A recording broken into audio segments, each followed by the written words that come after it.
Hello, my name is Joe Lewis. Welcome to our series on setups, how to approach different types of opponents.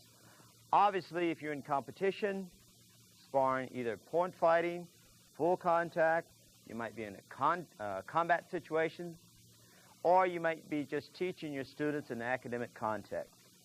Obviously, you wouldn't approach each person the same way. You wouldn't fight a short person the same way you'd fight a tall person. And you wouldn't fight somebody who's really fast, that way you'd fight somebody who's kind of slow. Maybe you've got somebody who's real aggressive. You couldn't attack somebody who's real aggressive. The same way you'd fight somebody who's kind of apologetic and passive. And a tall person, short person, a good kicker, a good puncher, good outside fighter, good inside fighter, good lead-off fighter, good counter fighter. There's many different types of fighters. And obviously, you can't deal with each fighter the exact same way. Now, what I'm going to be stressing today is keep your style, don't change your style. Try to make slight adjustments as we work on these different types of approaches today. Now, whenever I step in the ring to begin sparring with someone, whether it's in a sparring context or it's an actual competition, please try to remember this little simple formula that I'm going to recommend to you. The first thing I do before I step in the ring is I want to look at my opponent and try to right away identify what is his advantage. What's his strong point? What's that one attribute about my opponent that I'm going to have to deal with? Now, try to identify your advantages with basically one word, such as height. If a person is taller than you are, what's his advantage? Reach. What if the person is bigger than, stronger than you are? What's his advantage? Strength, size. That's an advantage. Another advantage, speed. Another advantage, aggressiveness. Maybe the person's advantage is he's got a good, strong mental attitude. He's more experienced. He's more self-confident. Maybe it's his defense. He's a stronger defensive fighter. Or maybe he's a better outside fighter. He's a better kicker. Or maybe he's a better inside fighter. He's a better, let's say, puncher. Basically, all fighters can be broken down into two simple categories. So whenever I'm sparring with my students, or I'm observing sparring, trying to critique somebody, I basically always recommend this simple formula. Look at the two people sparring and see basically which one tends to lead off most often, which one initiates the attack.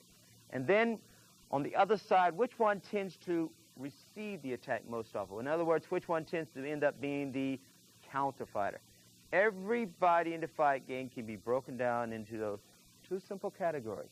Either you by nature are what we call a counter fighter, or you are what we call a lead-off fighter. So that gives you a perspective. That gives you a format, a means of measuring or assessing which side of the fence you belong on, or if you're the instructor and you're trying to critique your students, how to begin your critique. So, here I am, getting ready to step in the ring to begin my sparring session.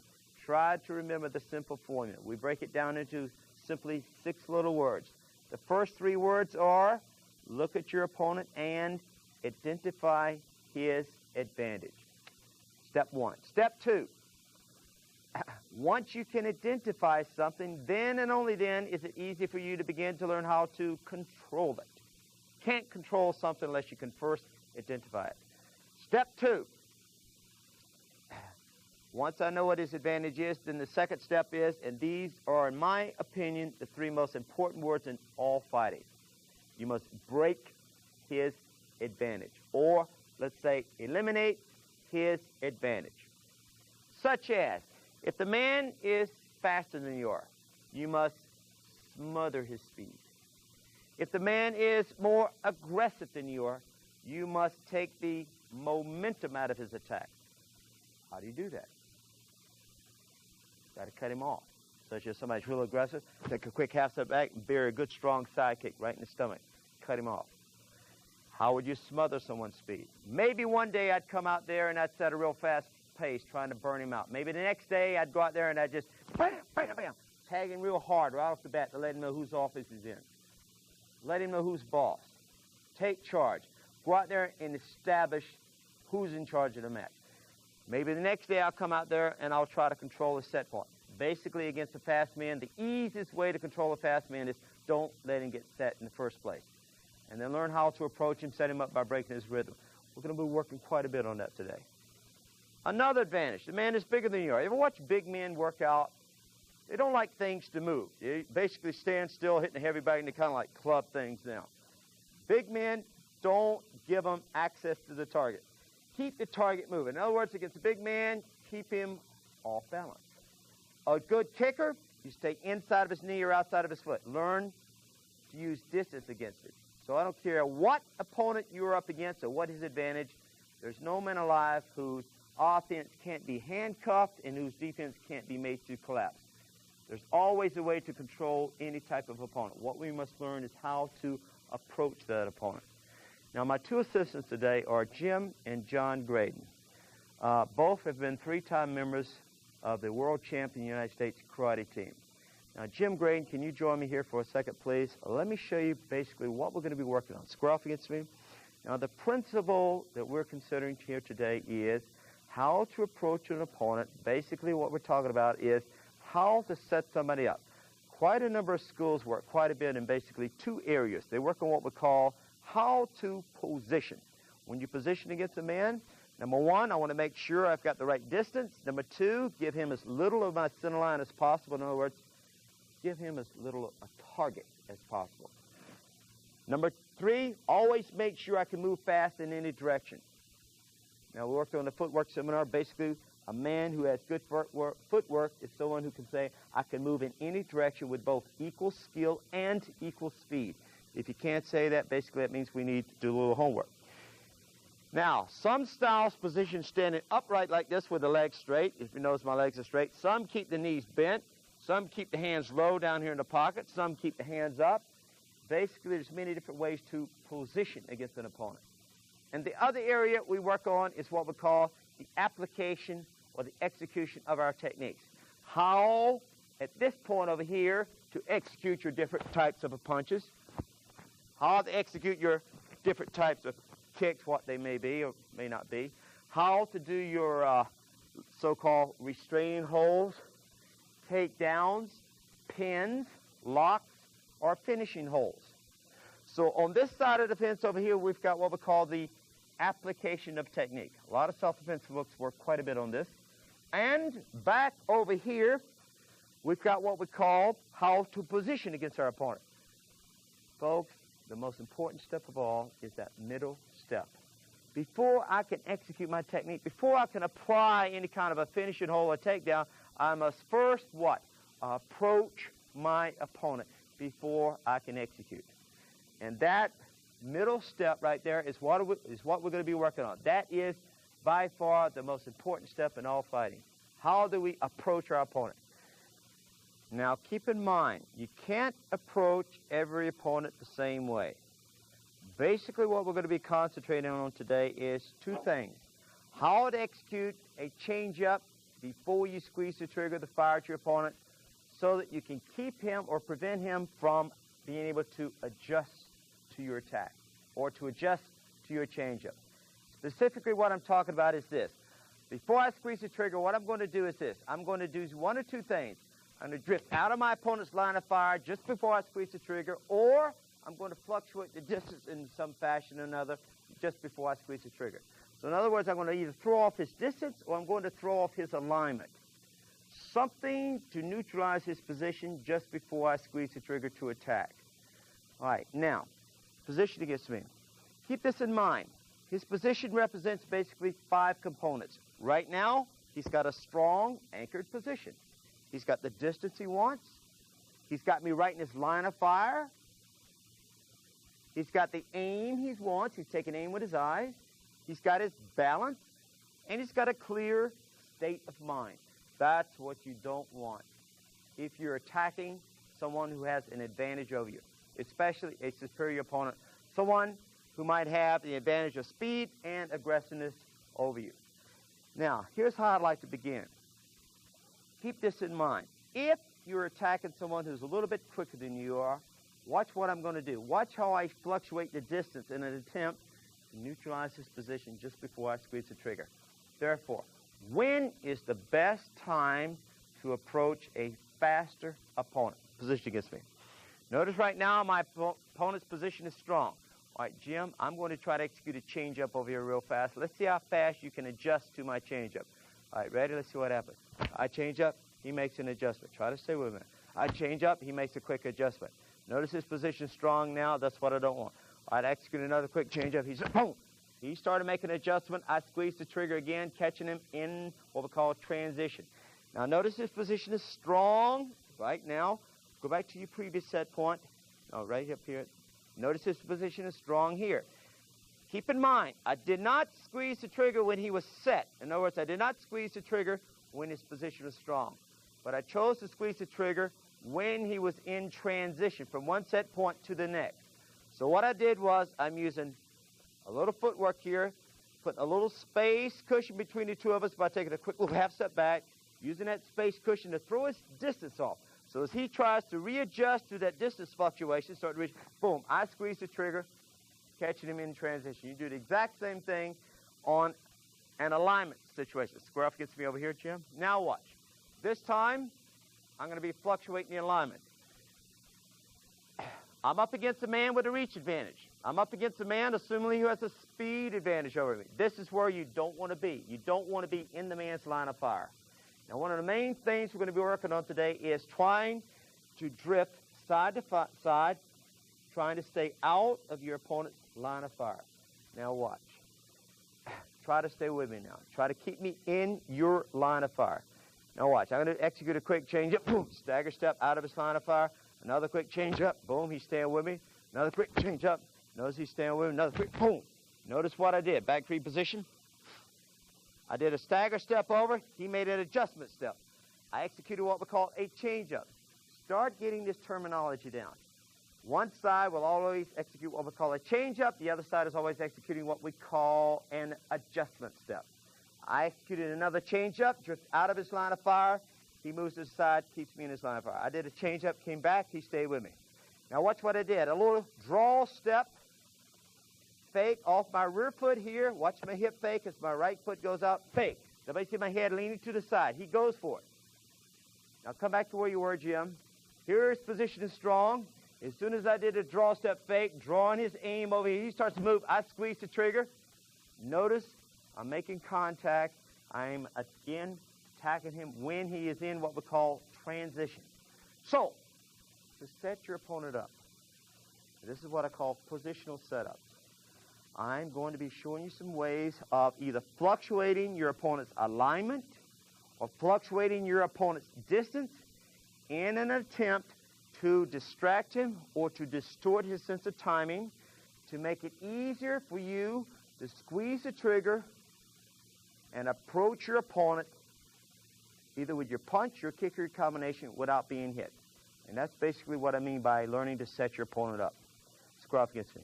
There are what we call technique setups. I'm going to step in there, Jim, try to touch you somewhere on your body real fast. I just want you to block it. Watch. This is what I mean by technique setup. Let's see how fast you're at blocking. Ready? Got to be quick. Good. Come on. Try to pick it off now. Whoa. Now watch what I did. Make him think downstairs. Fake downstairs. As he starts to react downstairs, I complete my technique back upstairs.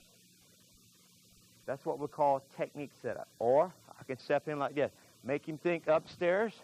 Make him think upstairs. Fake upstairs. So while he's seeing the punch being completed upstairs, I have already started to spin with a kick, looking around, back downstairs with a spinning back kick. Sometimes that's a good move we like to use when we get the opponent near the edge of the ring or up against the wall or when he's leaning against the ropes. Now, back over here, Jim. What we're going to do is we're going to start off with some very simple footwork movements to show you how to start beginning to understand how to set up an opponent, and then gradually get a little more advanced. And each time as we go along, we're going to be trying to apply these setups against a counter kicker. And then towards the end of this particular seminar, I'm going to integrate these drills into a sparring context, which is where you'll get your confidence. Try to play along with it. Today, we're going to concentrate on the forward hand strike mostly because it's easier for me to teach the setups a little faster when we're working with a punch instead of a kick. You instructors, you can use these same drills with your kicks or with your punching kick combinations as we're doing here today. They do work in all contexts. All right, my other partner, John Graydon, can you join us, please, facing straight ahead? Now, let's just begin by doing this simple drill. I want us to work on a little footwork drill, working on some lateral footwork. I want you to imagine there's a straight line drawn straight across in front of you on the floor. Assume a sparring stance. Let's just warm up, first of all, with this little combination. Watch the combination. Want to step in upstairs with a forward hand strike. Make sure that punch ends up straight in front of your face. Follow through downstairs, lead leg round kick. Then scout fashion, pull back out. All right, position. All right, let's try it. Ready? 8. In and out. Let's try it again, real fast. 8. As fast as you can, in and out. Ready? 8. Now watch this real important point that I want you to make sure you emphasize today. Jim, face me, please. Whether it's point fighting, teaching self-defense in your karate school, teaching little simple combinations, or full contact. Watch. There's an old saying in the fight game. Close the door behind you before you pull out. So this motion going towards your opponent is called penetration. What am I penetrating? I am penetrating his defensive perimeter, his critical distance line. So this motion going towards your opponent is called penetration. I want to see how fast you can penetrate. Now, when you get ready to pull out, to pull away from your opponent, I want you to close that door behind you. There's basically 4 ways you can close that door behind you. One way is, see how fast you can pull out so he doesn't answer your attack on the way out. Number 2, another way of closing that door behind you is, instead of going out the same direction you came in, fake like you're going one direction and pull off on an angle. What I'm doing is closing the door behind me. That means close the door, meaning keep him in check so he can't answer my attack. Another way of closing the door behind me is, position over here, Jim. Another way of closing the door behind me is, as I'm pulling out, I want to fire on the way out. So I'm using firepower to keep him busy on the way in. I want to use firepower to keep him busy as I'm pulling back out. Now watch, position. A 4th way of closing the door behind me. Just like in kickboxing, watch my shins. I'm in close. You go into a boxing gym, they'll teach you to punch and cover. Punch and cover, punch and cover. That doesn't work in our sport because you're covering your head up here, little kickboxers, banging your shin bones down here, taking that knee, run it to your internal quadricep, taking that heel, coming up behind your hamstring muscles, tearing your leg to pieces. So, you want to check your opponent before you close the door. You want to check your opponent as you close the door to pull out. One way of checking your opponent is hit that shoulder, hit this elbow at the same time. Spin him. Step out as you're tagging him. I get a big man, he gets his feet too close together, get your feet too close together. Watch how easy it is to spin him. Notice, I'm right in the big man's line of fire. This is where I don't want to be. So what I'm going to do is just touch his elbows like so. As I touch his elbow, I'm going to stagger step to the outside. As I stagger step outside, notice he spun. As he spun, he's wide open for different types of shots. Another way of closing the door, bumping. I can bump him with a spin. I can bump him with a forearm. I can bump him with a stiff arm. Sometimes I bring him to it. Sometimes I jerk him back. Many ways of bumping. I like the Tai Chi way of bumping. Sometimes these guys will block down like this, break the opponent's balance, and come right inside and slam them this way. That's an excellent way to check your opponent before you start to pull out. Okay, position, gentlemen, facing this direction. So this time, as soon as you release your combination, you got time to put your foot down. Your opponent has time to hit you or answer your attack. So, position. This time I want you to concentrate on closing that door behind you as you pull out. So as soon as you fire, let's see how fast you pull back on a different angle, or pull as you fire back out. All right, ready? In and out as fast as you can. Ready? I fired on the way out that time. Let's try it again. Ready?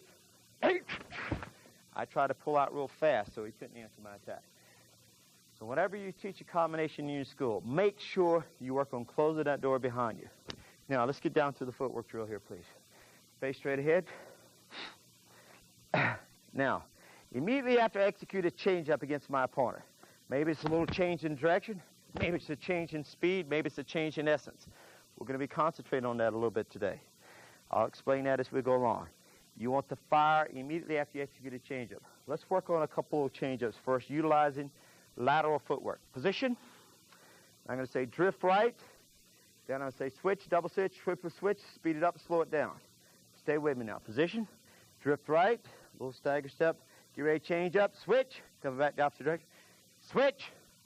Double switch. Switch. Triple switch. 1, 2, 3. Switch. Speed it up. Switch. Switch. Switch. Double switch. Switch. Triple switch. 1, 2, 3. Slow it down. All right, hold up. So whenever you do your change-up drills, practice changing direction, changing speeds, and I'll explain what I mean by change in essence a little bit. This time, position again, gentlemen. What I'll do is, as we're going side to side, immediately after I execute a change-up, I might say fire, such as watch. I'll say drift right, then I'll say switch. As soon as you switch, you step in fire. Pull back and keep moving. So learn to fire immediately after the change-up. All right, let's try it once. Position. Okay, drift right, switch, fire. Pull back, keep going. Switch, double switch, fire. All right, a little combination, keep going. Switch, triple switch, fire. Keep going. Switch, switch, triple switch, fire. Speed it up. Switch, switch, switch, triple switch, fire. Pull it up. Oh, I'm going to die. Gives you an idea of, instead of in your classes, just standing there completely stationary, step it out to execute your combination, strolling back, resetting, starting the same thing again. Practice integrating footwork along with your technique as you also learn to integrate the setup skills. All right? So whenever you're working, you got the mechanical technique like a punch or a simple kick, integrated together with the footwork, integrated together with the mental skills. How am I effectively setting my opponent up, fluctuating his alignment or changing his distance just before I squeeze the trigger to attack him? Then as you do your drills, you find your drills become a lot more effective that way. Here's an example of what I'm talking about. Jim, face me over here in a sparring stance, please. I might have a classroom situation like this. One student stands in the center, just like this, and the other half of the class stands like that.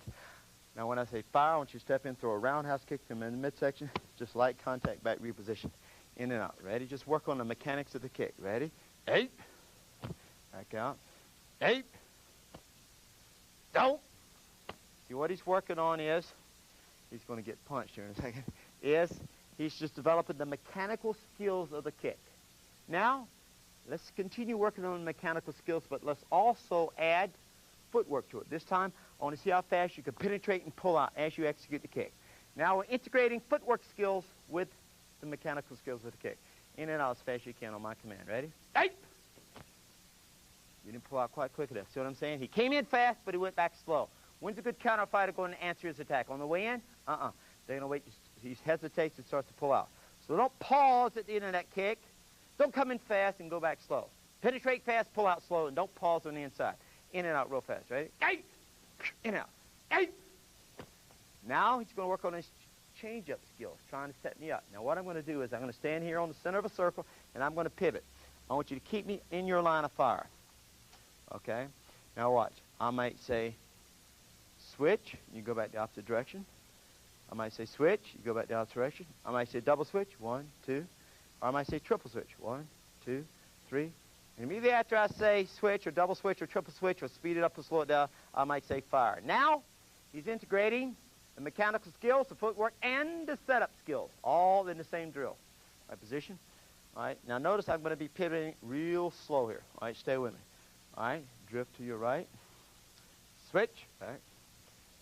Switch. Fire. In and out. Keep going. Keep going. Switch. Double switch. Fire. In and out. Keep going. Keep going. Switch. Triple switch. 1, 2, 3. Fire. In and out. Keep going. Faster. Switch. Switch. Double switch. Fire. Hold it. So basically, you see what he's doing here is learning to relate to a target, working on his mechanical skills, the footwork, and learning to set somebody up all at the same time. This is a much more integrated exercise than just a traditional way of standing there firing punches and kicks at mirrors or firing punches and kicks at bags. Now, this is what we're trying to lead up to. How do we set somebody up to approach him so that I don't wind up attacking the tall person the same way I would somebody low, like we did in the old days back in the 50s and 60s. You just close the eyes, oh, and you charge, like some people cross the street in traffic. Now, let's go right into a simple setup. Everybody position, please, facing straight ahead. John, come over here and join us. Let's just work with a simple forward hand strike. There are different ways we can approach somebody with a forward hand strike. All right, position. If we just go straight to the target like so, just straight in, a real fast forward hand strike, that's what we call a direct angular attack. Okay? That's one way to approach somebody. Here's a variation of that. We can go indirectly. So, for example, we can do a body fake, then step in with a punch. Let's try that one once. An indirect angle. Body fake, follow through punch. All right, when I say fake, let me see you fake. When I say punch, follow through the punch. Is everybody ready? All right, with me. All right, fake, punch. Make sure you follow through with a step, both on the fake and on the punch. This time, let's put the two together. Position. All right, when I say fire, body fake, follow through punch. Ready? Fire, fake, boom, step in punch. Good. Now, let's go a slight variation of that. All right? Watch this next movement. We're going to work on what we call a probe step. Jim, can you face me here for a second? Square off. Watch. Sometimes when I'm setting my opponent up, I won't bridge the gap when I'm faking. Such as, here's an example of a simple setup. I kind of like this one. I'll come in. I'm using what we call a little probe kick, making my opponent think downstairs. I might come in and just touch his elbow slightly, or I'll come in and I'll pull the kick a little short to the body. Watch it, not making contact. Pulling the kick short on purpose. In and out short. Touch the elbow short. Fake downstairs, come back upstairs to the punch. Watch what I did. Make him think downstairs, pull it out. Make him think downstairs, pull it out. Now I'm using a hip fake to bridge the gap. Watch me bridge the gap. Hip fake to bridge the gap, making him think downstairs, making him think here comes a kick. If I see he's thinking downstairs, and then from here, I lean forward, come back upstairs with a punch. Or you can reverse it. Watch. This is an indirect angular attack. Now watch. Make him think punch. Watch me pull the punch short. Make him think upstairs. Make him think upstairs. Make him think upstairs. So now he sees a punch coming that's not really coming. I'll follow through. Boom, downstairs with a kick. Another form of an indirect angular attack. Sometimes I'll do it this way. Watch me. I'll feint. I'll just let my front knee collapse. Everybody see what I mean by feint? Now in the dictionary, fake and feint mean the same thing. I try to separate them in the fight game. A fake, whether it's a body fake, hip fake, or a shoulder fake, always gains distance and time. So watch. When I fake, boom, I'm covering a little distance just before I unload the punch or unload the kick. On a feint, I'm not covering any distance realistically, but I'm trying to draw his attention. Again, it's a form of what we call, dealing with a good counter fighter, attack by drawing. Watch. Watch my front knee collapse. Feint. So I'm not really gaining that much distance. I'm kind of making him think downstairs, then I step in with a punch. Let's try that one, gentlemen. Position facing straight ahead. Let's just work on letting the front knee collapse as you come in with a feint. As you feint, kind of let your front hand come out like so. Let's try it. Ready? Feint. Feint. Now this time I'm going to say feint, then I'm going to say punch. You follow through with the punch. Let's do it together now. Ready? Feint. Punch. Stepping on it, punch. Let's try the whole movement together. Ready? All right. You're going to feint, fire the punch. Ready? Move. Feint, step in the punch. Try it one more time. Feint, follow to the punch on my command. Ready? Go. Good. You do the exact same thing with a kick, folks. Okay? You feint with the shoulder, come up with your kick if you like. Now, watch this next movement, please. Face me, Jim. Pay attention now because in a second, I'm going to have one side try to approach your partner who's going to try to hit you with a counter or defensive side kick. You got to set him up to be able to penetrate that man's firing line without being hit. So watch it closely so you don't make a mistake and get hit. Now, ready? This time we're going to work on what we call a probe step. What I'm doing now is I'm trying to probe his firing line without being hit. Watch my movement, please. It's kind of like a spring step. Watch my movement. I'm going to sort of probe in and out, in and out, in and out. What I don't want on this probe step motion is I don't want any bouncing like this. See the bouncing up and down? Do not do that. Number two, I want you to keep the probe step, use the word subtle. Keep it as subtle as possible. That is, try to disguise your intent so it's hard for him to read when you're near his firing line as opposed to when you're not getting ready to fire. In other words, I can't hit him from here. If he's got a reach advantage over me or if he's got a speed advantage over me, what I need to do is I need to use a little broken rhythm. I need to use some kind of a probing step to choke up on him, to get a little bit closer, to get right near the firing line where it feels comfortable for me to fire the punch again, and then squeeze the trigger where I can get the jump on him. How do you sneak up on that fast man? How do you sneak up on that person who's got that real long arm, that real long leg, without being hit? Now watch my movement. Pay attention to just my footwork, please. Now when I say probe, I don't want your feet to move more than maybe the length of a dollar bill. Do not do this. Watch me move. This is incorrect. It's too broad of a movement. Watch it. Too excessive. He can tell when I'm in and when I'm not. Now I'm there and now I'm not. Now watch me make it a little more subtle. Sort of in, sort of out. Sort of in, sort of out. Sort of in, sort of out. Watch me against this black line do the exact movement. Okay? Imagine my opponent is standing over here in his little pocket, waiting for me to approach. These black dotted lines here represent his critical distance line, okay, his defensive perimeter. And in order for me to hit him, I need to be just about on this line like I am now in order for me to step in there and tag him. But when I probe, watch this. This is incorrect. I don't want to probe on the line. Watch me. On the line, off. On the line, off. Because I might hit that line and also get hit with the counter kick or counter punch at the same time. So what I want to do is sort of kiss that firing line.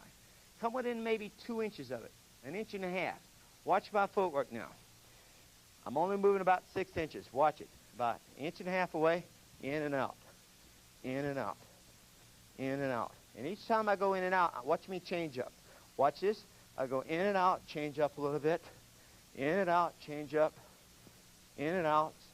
So that way, as I make each approach, I'm approaching from a different perspective. Therefore, it's harder for him to gauge and calculate when I'm in and when I'm out. But if I always stayed on the same line like this, watch.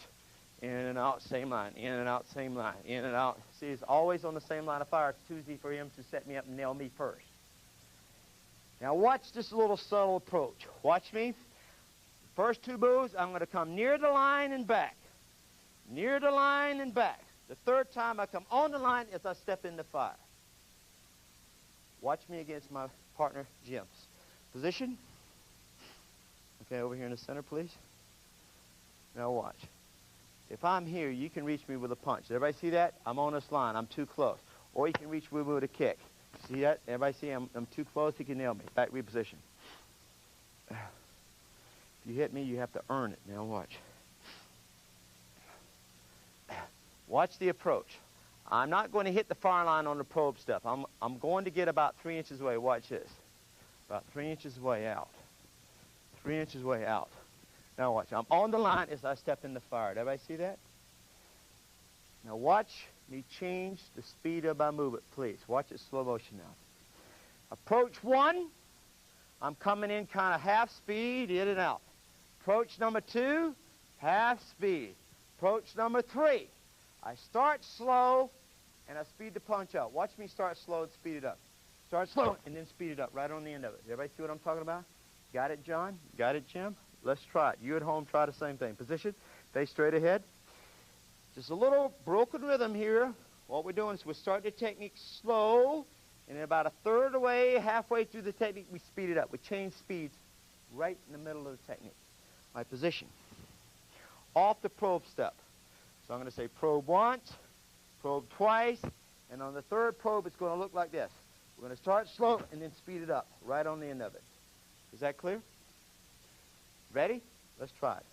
Try the same drill at home. Let's learn to do it with the punch first, and you can do it with the kick later. All right, ready? With me, all right? Probe in and out. Probe in and out. All right, ready? Fire. Start slow, speed it up. Is that clear, everyone? Watch it one more time. Jim, face me. You're starting slow, about a third of the way, and then right about here, still moving without stopping, speed it up real fast. A quick change in speed right in the middle of the technique. That's what broken rhythm is.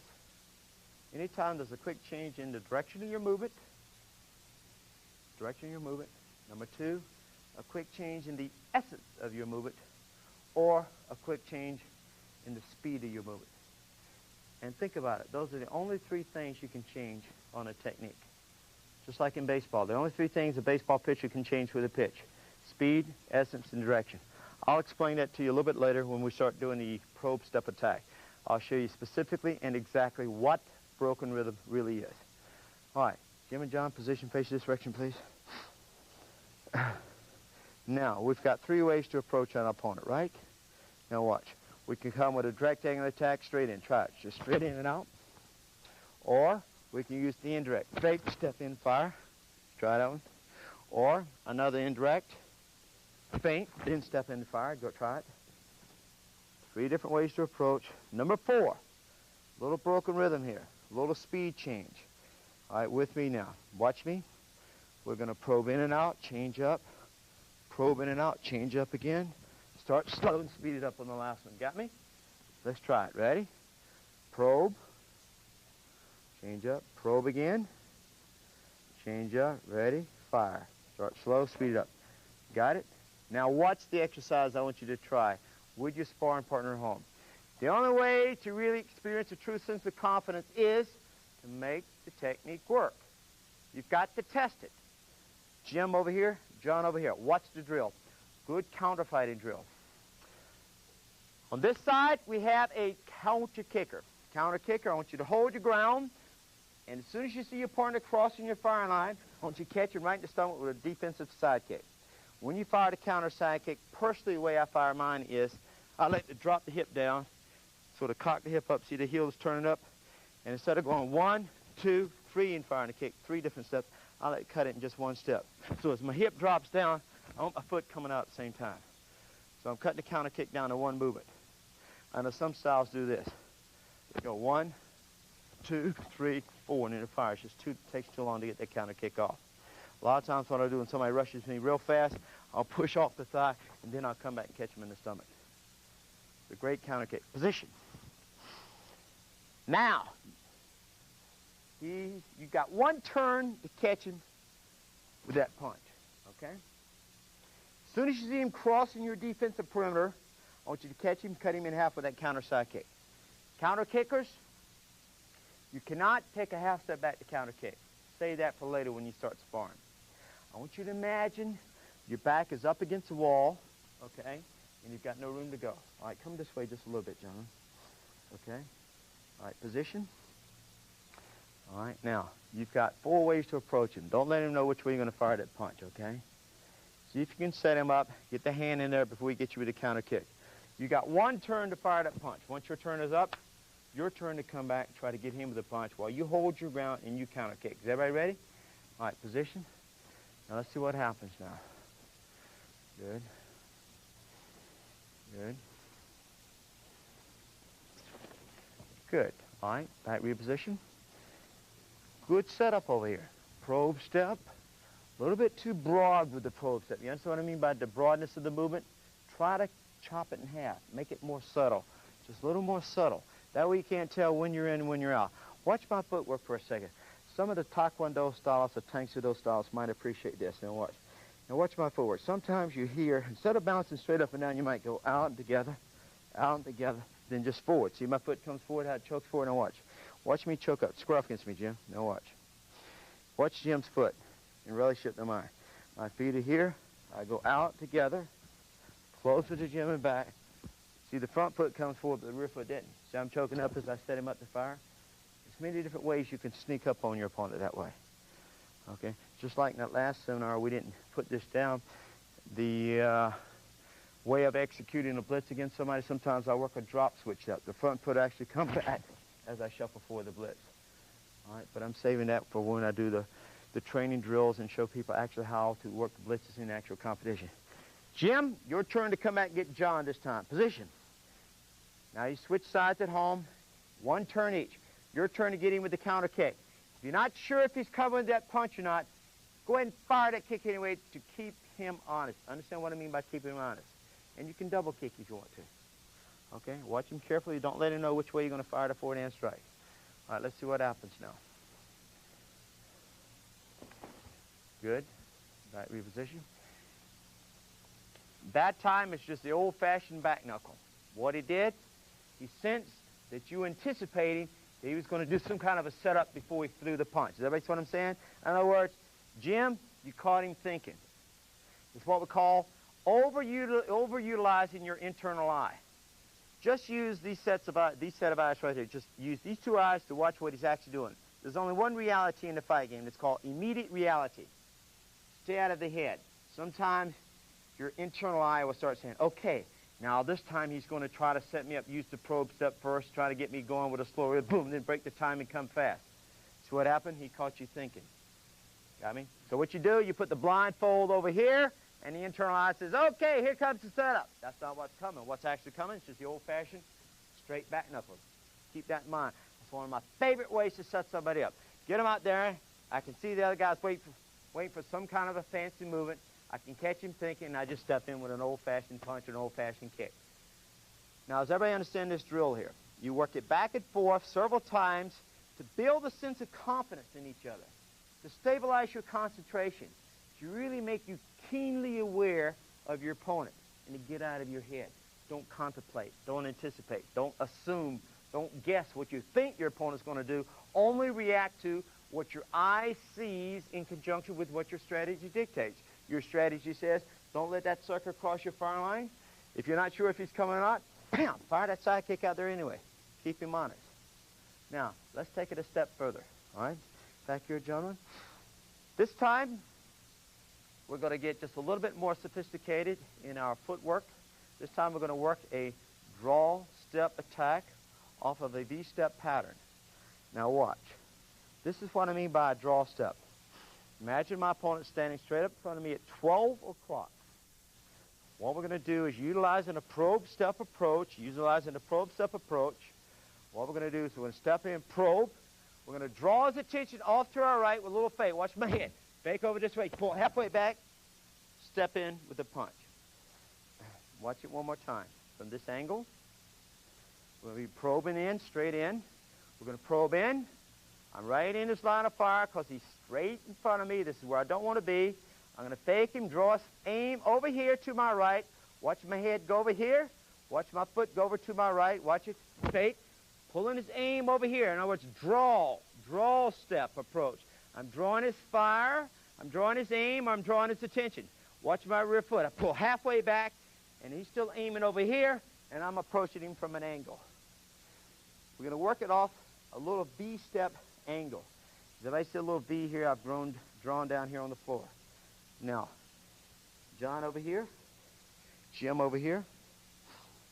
Watch the V-step pattern. You can put many geometrical designs down here on the ground to set your opponent up, make him think one thing.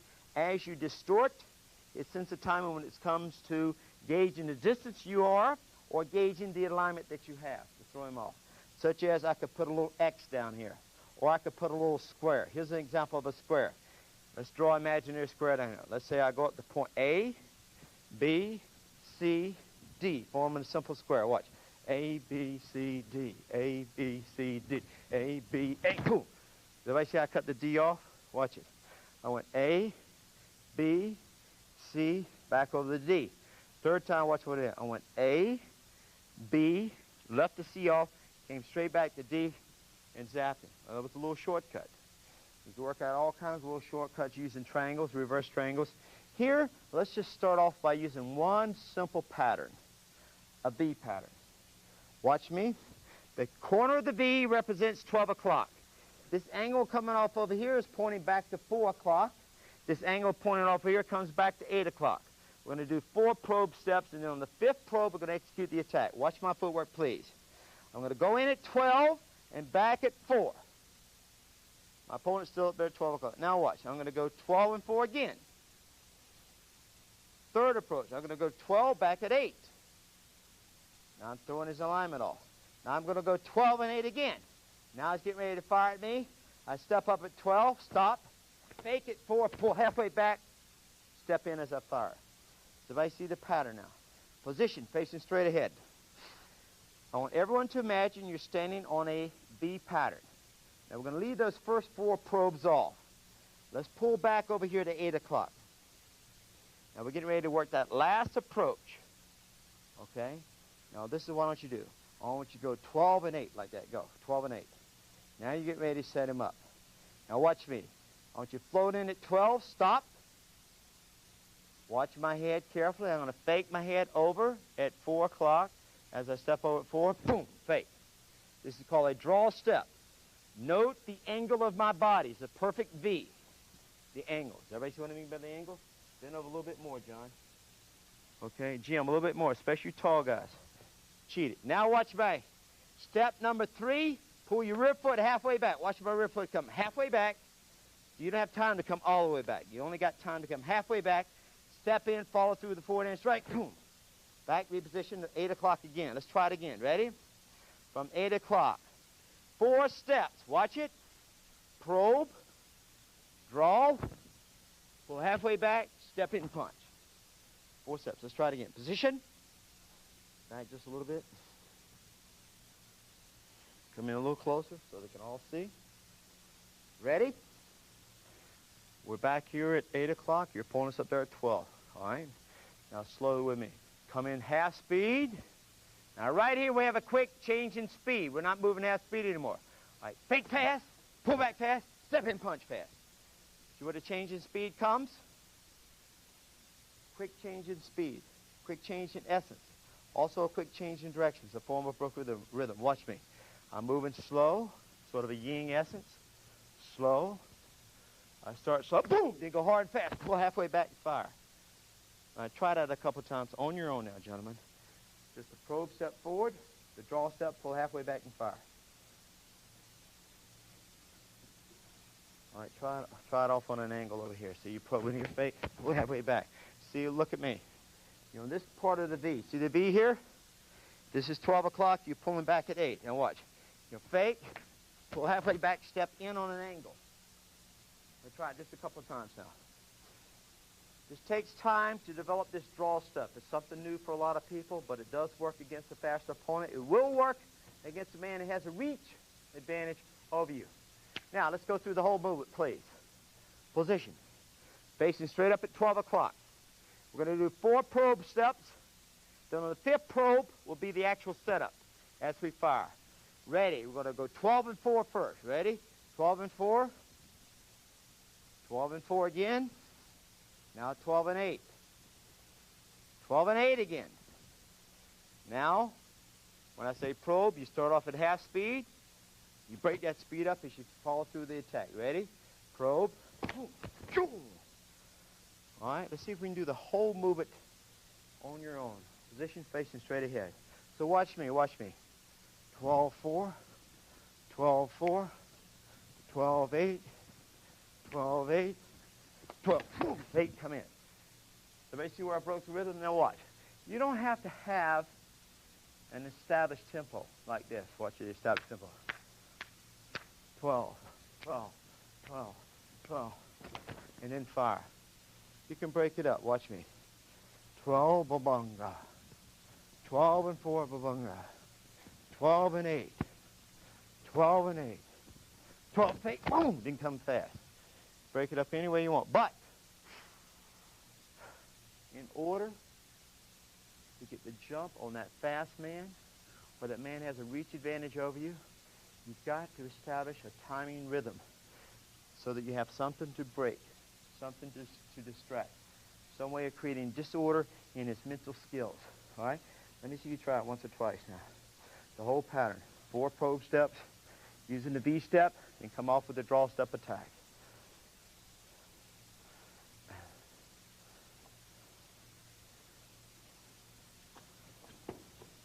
One little adjustment here. Now watch this, folks. You're going to need it. When you do the draw step, watch my body. Watch my body now. That's not a good enough draw step. See, I'm not accenting the head movement to draw your aim way over here. I'm too straight up and down. So when you do the draw step, not just with the foot, your opponent will follow your head. Your head moves like that. He won't be able to keep up with you. Got me? So accent that head movement. Try it one more time now. Watch it carefully.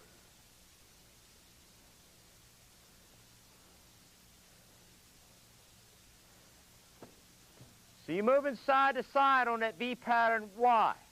Because it looks fancy? Because this is something contrary to what most traditional styles do? No. You're just simply doing one thing. Trying to deny your opponent access to the target. Stay off his line of fire. Doesn't it make sense if you're sparring somebody really tall or somebody really fast that don't line up against them right on their line of fire?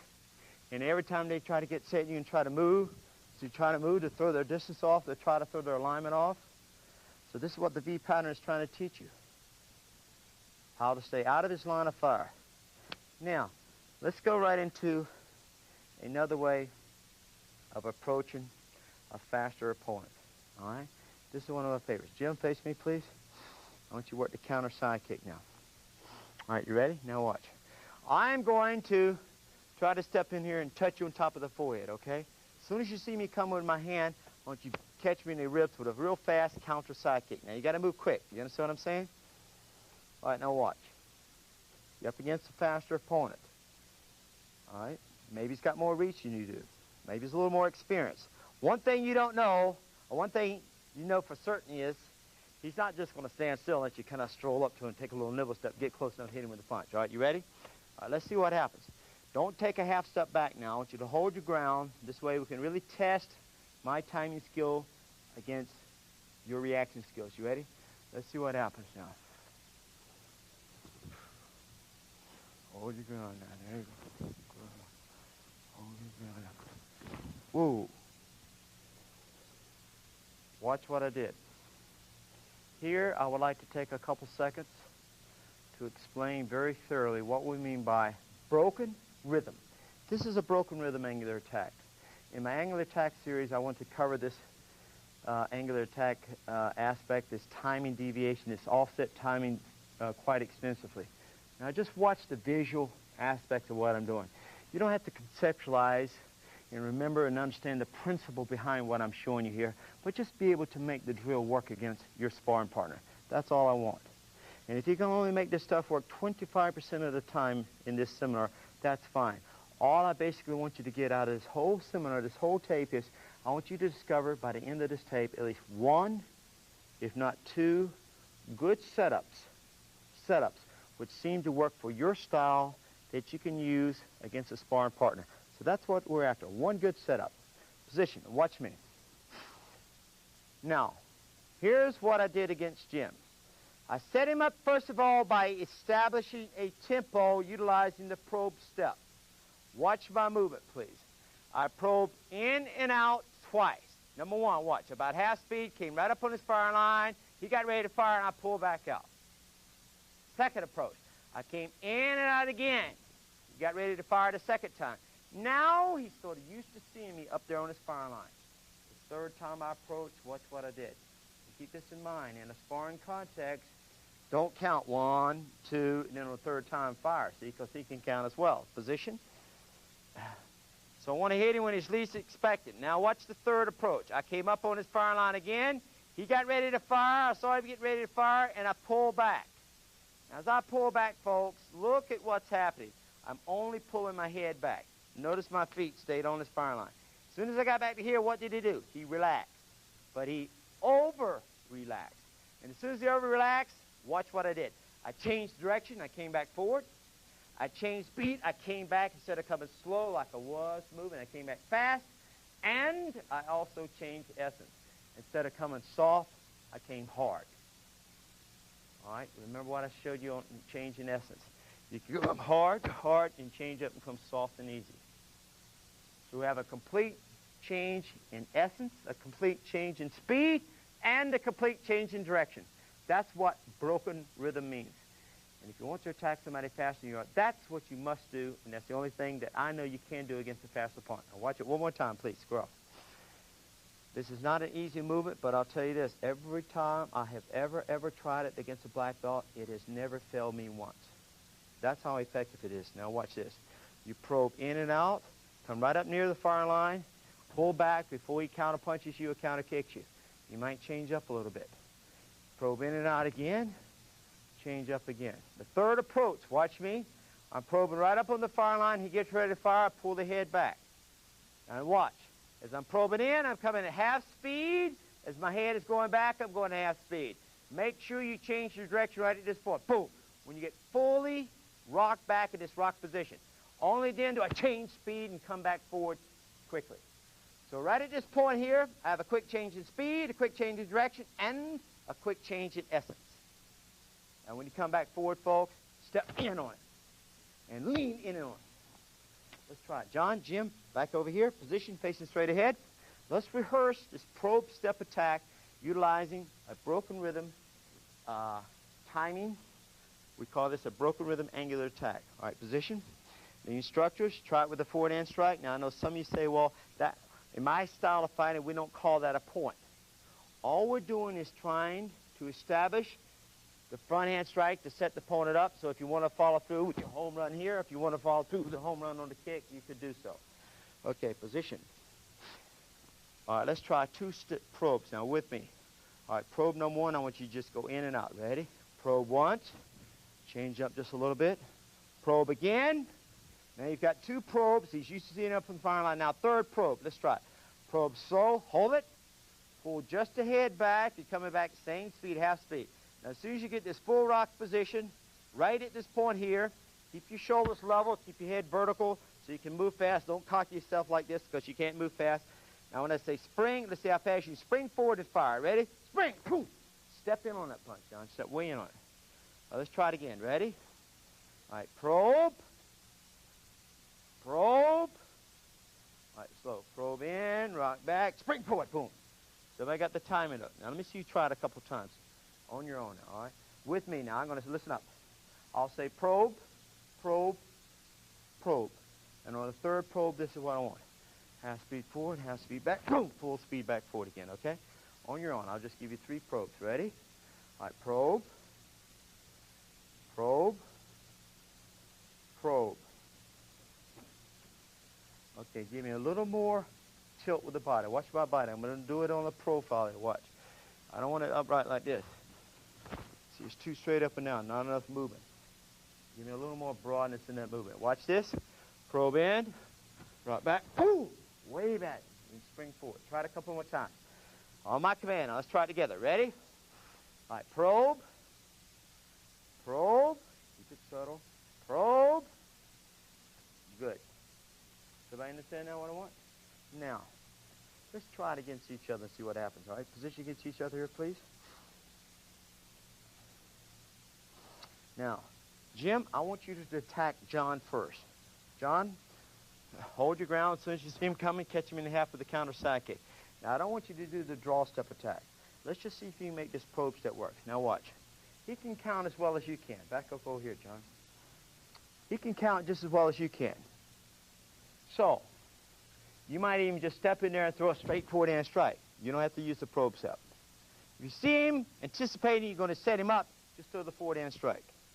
Or, he can count. So watch. You might attack on the first probe. Boom. You may attack on the second probe. Probe once. Second attack, zapping. Or the third probe. Or the fourth probe. See, in the drills, we did it every third time. Has everybody got that? So when you actually do this for real against someone who's been in the same session you have, distort his sense of timing. Don't let him know on which approach you're going to use. All right, square off right here, gentlemen. All right, position. All right, Jim, let's see if you can get John first. Let's see what happens. Choke up just a little bit too far away. All right, don't let him know when it's coming. All right, everybody see what happened? Now, you had a sense, yeah, he might be coming that time, but it's almost like he was there before you got it. All right, position again. Your turn coming back. Now alternate back and forth in your schools. Alternate back and forth, okay? Position again. One turn each. Counter kicker, don't take a half step back. When you actually start sparring, you can take that little half step back, put that little space cushion in there. But for now, hold your ground, almost as if you're up against the wall and you can't retreat. All right, this will really emphasize your timing skills because you can't cheat. Position. You're not sure if he's coming or not. Bam! Fire the counter kick out there anyway to keep him honest. Relax, pay attention to each other, and watch each other closely. All right, John, you got two ways to get him. You can do just a simple direct angle attack, or you can use the probe step and set him up and zap him. Watch him. Let's see what happens now. Whoa there! Watch what happened. Position. That was lovely. I should have had that on film. Now watch. You came in with a probe step. You kind of overreacted. You had intent. So you just went right back with the old-fashioned punch. See what it did? You overreacted that time, see? All right, position again. Your turn coming back. Your turn to counter kick. Your turn to lead off. Try to set him up, get him with the punch. You got two ways to get him. Direct angle attack or broken rhythm angle attack using the probe step approach. Got me? All right, let's see what happens. Make sure you got the right distance now.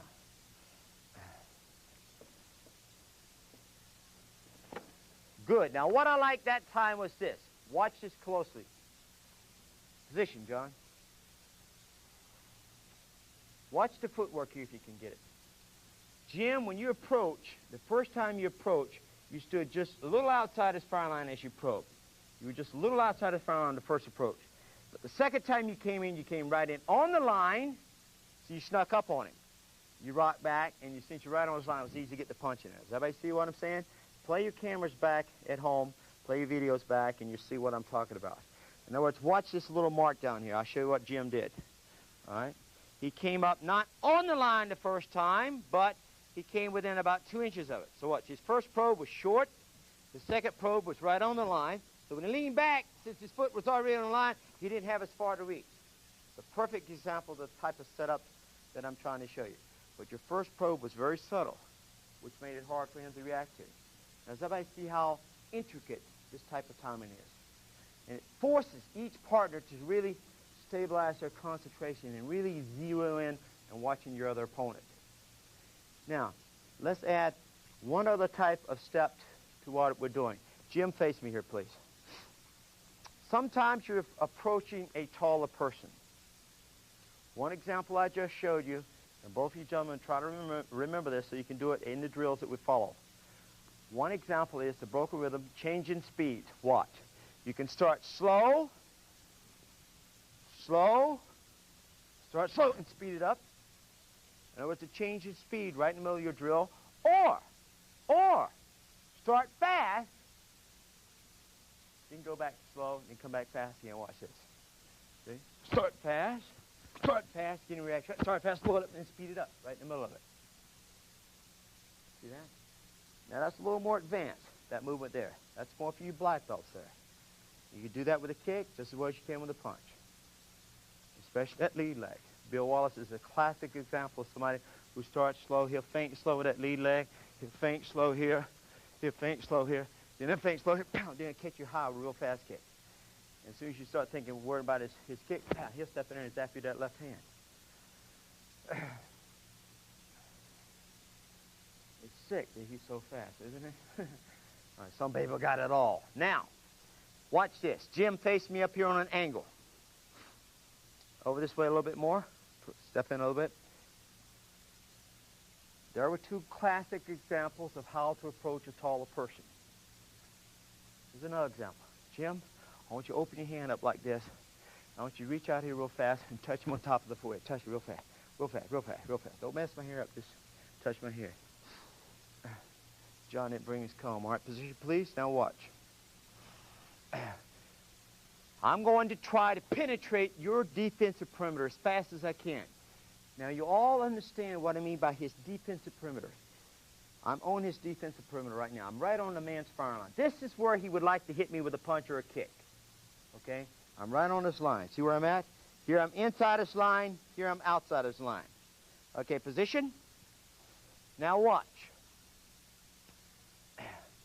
I'm going to try to get inside your fire line. As soon as you see me coming, I want you to take your front hand and just tap me on the forehead before I penetrate.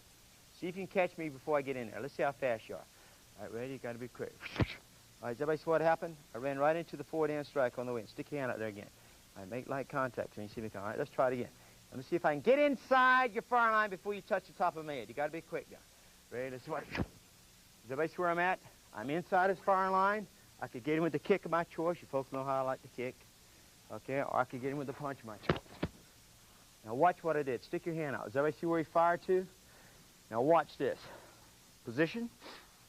I want you to imagine there's a straight line drawn straight from his body, straight down to me. What I'm doing here is another form of broken rhythm. This is a scramble step approach. How would you approach a taller person? Now watch my head movement, please. My head is going to move side to side as I get closer and closer to my opponent. Now watch my head. This time, going off to my left, fake, drawing his aim over in this direction. He starts to aim to punch here, or to counter side kick over here, start to throw this counter side kick. I shuffle back to the opposite side. As the kick goes by me, I come in with the counter punch, or I come up with the axe kick of my choice, depending on what style you're from. Position, please. Now let's try to draw an imaginary line. Straight from Jim's center line, straight down to my center line. What I don't want is this. Look, 2 draw steps. Coming straight up in the middle. Draw, draw. So everybody see my head is not moving whatsoever? Now watch. As you approach a taller person, you want your head moving up and down, and you want your head going side to side. Watch my head going side to side. Feet, right? Keep that head going side to side. Position. You get pulled over by an officer for a DUI. I said, officer, I'm not drunk. I just came from a Joe Louis seminar. All right, position. Now watch. This is how I want you to rehearse this. Watch my position, please. On the first draw step, the head will move. On the second draw step, the head will move back to the opposite side. Now watch me come straight towards you so you get a realistic idea of what I'm talking about. Watch my head move. I don't want it to stay straight on your line of fire. I want it to go side to side. Now watch. Fake off to my left over here at 10 o'clock first, and I'll fake off to my right over here at 2 o'clock. Watch the 2 draw steps. From here, fake. Everybody see the angle of my body, please? I don't want you straight up and down. Keep your body on an angle. Watch the second fake. Fake. See how the head's over here, the angle over here? Now I'm ready to come in with a punch, or I'm ready to come up with the axe kick if that's my preference. Gentlemen, let's try that scramble step once. Position. Face straight ahead.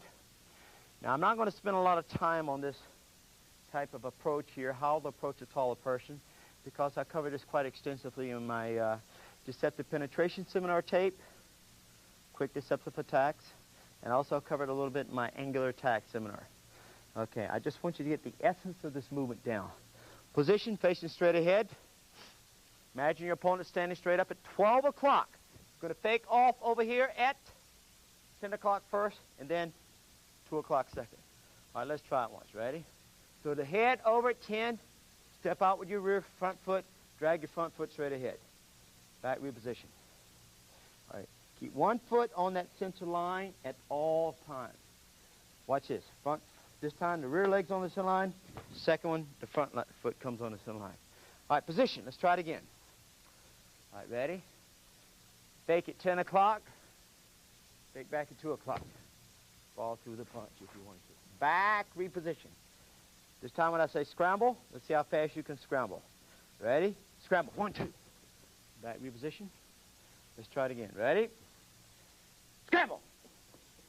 Good. The idea is, gentlemen, make sure it's not done with the body movement, but it's done with the head movement. Because whenever you're fighting somebody, if you're charging me, I'm going to keep my eye on your head. Wherever the head goes, wherever your head goes, that's where my firepower is going to go. Okay? Now, what I want to do is, remember we did a circular footwork drill in the footwork seminar. Okay? Trying to work on essence changing and what have you. Now, this is what I want us to do. Let's review, again, all the different ways we have of approaching an opponent. Now, before we do that, this is what I want you to do. Jim, square up against me. Put your foot, your foot right on the spot, right here in the center, please. Now watch this next drill. We're going to get into a little sparring here, trying to use a counter kicker as a target, and you're going to try to circle around your opponent, try to set him up and get him with your technique. Now watch. Here's a little timing drill I want you to try first. Square off against me. Now what I'm going to try to do, Jim, is this. I'm going to try to penetrate your firing line, and what I want you to do is this. I want you to hold your hands open like this, and as soon as you see me trying to penetrate your firing line, I want you to slap your hands together and say now.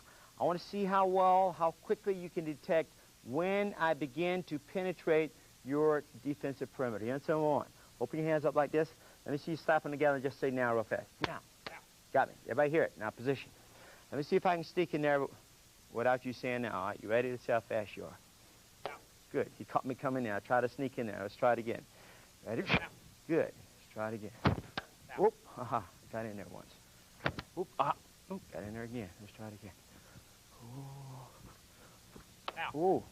Now, as you can see, it's quite easy for you to time your counter reaction to catch me as I'm trying to penetrate if I'm attacking you from an old-fashioned stationary position. Let's change that this time. My position against me again. Now, I want everyone to rehearse this. I want you to take your rear foot and utilize what we call a slide step. Your rear foot sitting back over there at about 9 o'clock. I want you to slide it around to 10. Slide it back to 9. All right, slide it over here to 6. Slide it back to 9. All right, 11, 9, real fast. Now, I'm going to circle around you. Change directions. I'm going to change speed, change directions, and change essence as I circle around you. Now, I'm going to try to do this. I'm going to try to sneak just inside your firing line and just out of it, without you being able to detect it. Let's see how well you can detect when I'm in your firing line and when I'm out. I'm going to see if I can set you up. I want to see if it's easier for me to set you up if I'm in motion than it was for me to do it stationary. You understand what I'm saying? Position. Same thing. As soon as you see me coming inside, I want you to slap your hands together and say now. Does everybody understand what I want? Okay. Now, position. The instant you see me inside, slap your hands together. Now, for me to let you know when I'm inside, what I'm going to do is I'm going to stick my hand like this to let you know I'm in there. Let's see if you can slap your hands together and say now before my hand gets there. All right, you ready? Let's see what happens. Whoa, see? Again, it caught you thinking. You wait for me to set you up first. I stepped in the old-fashioned punch. Everybody see that? Set up number one, work. Position. Let's try it again now. Stay with me. Good. Looking good. Good. Whoa there! That's the old Ali step. I'll show you that one again. All right, keep going. Good. Good. Whoa, go in there. Whoop. Oh, now I'm there. All right. Now, let me start while I'm ahead. Was it easier for you to set me up? I mean, was it easier for you to time when I'm trying to penetrate when I was circling you, or was it easier for you to catch me when I was attacking straight in? Straight in. Does everybody see what I'm saying? It's a lot easier to penetrate your opponent's firing line when you set him up first. From a position of mobility, not from a position of immobility. Now watch, position. My first setup was this, Jim. First one, I just came straight in because I knew you were thinking. My second one, folks, watch this. Look down at my footwork, see if you can catch this. I arced to my left. This is something I got from Muhammad Ali. And then I arced back to my right over here. And then when I started to arc back the other direction, see, instead of arcing way out here, you know what I did? I cut straight across. Watch me. See, I cut inside. As I cut in, I didn't look right at you. I looked over here to the side. I got right inside here. I got to look at there. I'm inside his firing line. He's not ready for it. I just stuck the hand out. So it's almost like this, folks. Watch. I'm down here at 12 o'clock. I go over to 2. I come back over here to 10 o'clock. And instead of going back to 12 over to 2, I go straight from 10 o'clock straight across to 2 o'clock. See how I cut the angle off? Then my next approach, I tried the probe step. Tried to probe. You were waiting for this one. I probed. Then on the third probe, you caught me coming in. Then I got over here, and what did I try? I scrambled. You reacted too soon. Then I came in outside of it. John, let me see if you can try it now. Position. So you position with your partner. You don't necessarily need a partner. All you need is a post in the center of your school to do these drills. Or you open the door at home and have the door pointing at you, and you can work these little drills against the door. Or you can have a partner just stand still, or you can do this against a heavy bag. All right, position. Hold your hands up there. Watch this drill closely. Now, John, I'm going to lead you around him. I don't want you to step inside unless you do it on your choice. I'm going to say switch, double switch, triple switch, speed it up, slow it down. I'm going to say feint, fake, double fake, scramble, probe. I'll be giving you many different commands. And immediately after the change up, when you know his timing is off, that is the moment I want you to step in there and see if you can zap him. Got me? All I want you to do in the gym is slap your hands together and try to detect when he's in, when he's out. All right, you ready? All right, position. All right, begin clockwise, going around. There you go. I'll tell you when to switch. Switch. Switch. Double switch.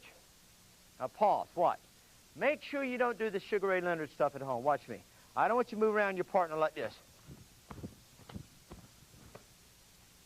Because those boxers can't kick when they move that way. Scrub his way. So just keep it subtle. So if you're going this way, just a little bit. If I say switch, switch back. Double switch. Just keep it subtle. Or you can move a little bit faster. Let's try it. All right, position. Watch it carefully now. All right, begin. Switch. Double switch. Fake. Probe. Feint. Just let the front knee collapse. Just let the front knee collapse. Double fake. Switch. Triple switch. Scramble step. Good. Probe. Speed it up now. Speed it up. Speed it up. Switch. Switch. Double switch. Scramble step. Probe. Probe again. Fake. Double fake. All right, on your own now. On your own now. Go for it. On your own. Say down real loud, Jim. Good. So you keep circling your opponent. Keep changing the direction you're moving. Keep changing the speed of your movement. Keep changing the essence of your movement. Try to probe. Probe with the hand. Probe with the foot. Try the feints. Try to fake. Try to double fake. Change speeds. You little guys trying to approach a taller person, a faster person, try coming slow a couple times and come back fast. Keep trying to break his rhythm. Study your opponent. See where his weakness is. What is it that he fails to react to properly? Is it the change in speed? Is it the change in direction? Or is it the change in essence? Stop. Now what you do is one side will do this drill, and then you let your partner do it with you. Then immediately after that, you go to the last drill. Watch this. Jim, square up against me. Now this time, there's 3 phases to this drill. Now, again, I'm going to try to set you up, see if I can get in there and score the punch before you can react. Only this time, instead of reacting by slapping your hands together, what I want you to do is I want you to work a counter kick. Now, for safety's sake, I know some of you like to kick high, some of you like to kick low. Let's keep the kicks basically in this region. No kicks below the groin. I'd prefer you to kind of kick that belt line just fast enough to get the foot up, back, or a counter side kick. Just touch, just touch, just touch. Hard enough to get your opponent's attention, okay? Don't hit him too hard because his turn's coming up. You don't want to have him zap you back. Now watch him square off against me. Now warm that kick up real fast. Counter on kick. Good. Just touch. Now what? Don't plant the foot down. Keep it light on the ground so you get up and back real fast. Up and back real fast. You know how some counter kickers fight you? They kind of lean back like that. They're always kind of ready to go. Or they fight you like this or like this. It's that type of a fighter you're learning how to approach. Square off against me now. Now watch. We've got a direct angle attack. Fake, indirect. We can come slow, slow. Start slow, come back fast. We can start fast, slow it up, speed it up again. We can work your indirect angle fake, step in. We have the draw step approach. The draw step approach. We also have the scramble step fire. We can feint, step in, or we can fake and step in. Many ways of changing direction, changing speed, and change in essence before we set the men up to zapping. Pick one or two of these setups you want to work on, and let's try to integrate them into this last drill. We're getting closer and closer to real sparring. Phase one, square up against me. Keep in mind that other one I showed you, where you arc this direction, you arc back around, and you cut it off like Ali does, zapping as you're coming across. All right, position. Come up on the line there a little bit. Now, here's the rule of thumb. You step in the ring, you're getting ready to spar your opponent. First thing, identify his advantage. I'm up against a good counter kicker. Stick your leg out here. Against a good kicker, stay out of his trap between the foot and the knee. Does everybody see that zone in there? Now watch, that zone's going to move. Fold your knee a little bit. So the zone gets closer to his body, the zone gets further away. So, against a man with a reach advantage, number one, stay out of his line of fire. Watch me as I move around Jim. I don't want to stay in his line of fire. I want to stay inside his knee, outside his foot. The rule of thumb, when you're up against a good counter fighter, attack by drawing. I want to draw his fire. See, drawing fire, make him commit first, and then I end up answering his attack. In other words, this is the best way to break his advantage. This is the best way to eliminate his advantage. A good round kicker, his power is coming from this flank, so I don't want to move into the kick unless I'm moving outside. So I'll fake to draw the kick. So each time I fire, make sure you close that door behind you. So don't fire and stop. He's going to end up counter kicking you. So when I fire, I'm going to pull off on an angle. You ready to try to get me, Jim? All right, let's try it. Position. Set up number one. Zapping before he set. All right, let's try it now. Keep going. Keep your same set point. Same set point. Same set point. Draw. Step in. Fire. Good. Good. Good. Same set point. Good. Oh! See him hesitate. Keep going. Oh, good. Good. Good. Whoop, whoop. Step in. Fire. Hold it up. I tried about 4 setups that time. The one that felt most comfortable for me was this. Square up against me, Jim. Draw the kick. Make him miss. Fire and pull off on an angle. Does everybody see I'm pulling off an angle? See I'm closing the door behind me after I fire. Are you ready, gentlemen? Last drill. Position, please. When you do the drill at home, watch me. Counter kickers. When you release the kick, don't choke forward. You keep the same spot the whole time. All right, pick a set point right there. Do not take your foot off that set point. Let's see if you can set him up and get him. Phase one, that's what you're doing. Phase two, when I say phase two, counter kickers, you can move around, but you can only counter kick. When I say phase three, I want both sides trying to set the other one up. Either one of you can fire the punch, either one of you can fire the kick. Is that clear? Right, let's try it. Position. John, you try to set him up first. Let's see what happens.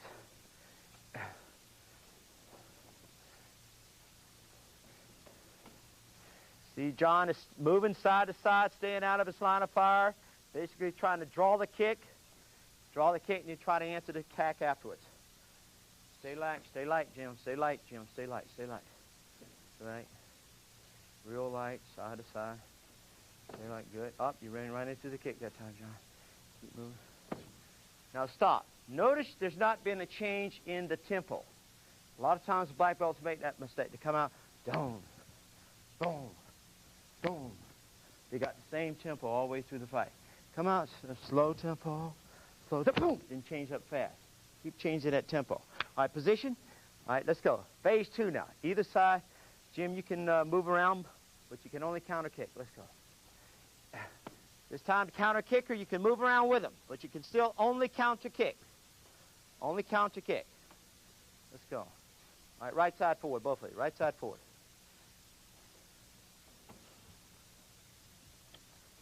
Trying to attack by drawing. Does everybody see what he's doing? He's trying to draw the kick, attack by drawing. Keep moving. Stay out of his line of fire. Neutralize his advantage. Break his advantage. Eliminate his advantage. Against the counter kicker, stay inside the foot, outside the foot or inside the knee. Stay out of his line of fire, John. You're in his line of fire now. Jim, you want to keep him in your line of fire. Good. All right, phase three, either side can lead off. Let's go, phase three. Keep going. Either side can lead off. Either side, try to set him up. Let's go. Either side, try to set him up. Keep moving. Don't let your partner get set. Stay out of his line of fire. Let's go. Keep moving. Stay out of his line of fire. Don't let him set. Keep going. Let's go. Keep moving. Keep moving. Don't let him get off first. Don't let him get off first. Good defensive posture. Close that door behind you after you fire. Pause for a second. See, after you fire that kick, don't stop. After you fire that punch, don't stop. So as soon as you finish firing, close that door behind you. Is that clear? Okay. Now, I hope each one of you have discovered at least one good setup that works well for you. Now, each one of us has a large toolbox with many different tools in that toolbox. Basically, all of our tools are placed into two categories. We've got movements and we've got striking techniques. In other words, basically firepower and movement. Whenever you're on a man's fire line, make sure you're doing one or two things. You're either moving or you're firing. Now, learning to set someone up is not easy. You may be in a match where you're 3 points behind and you got 20 seconds left in the match.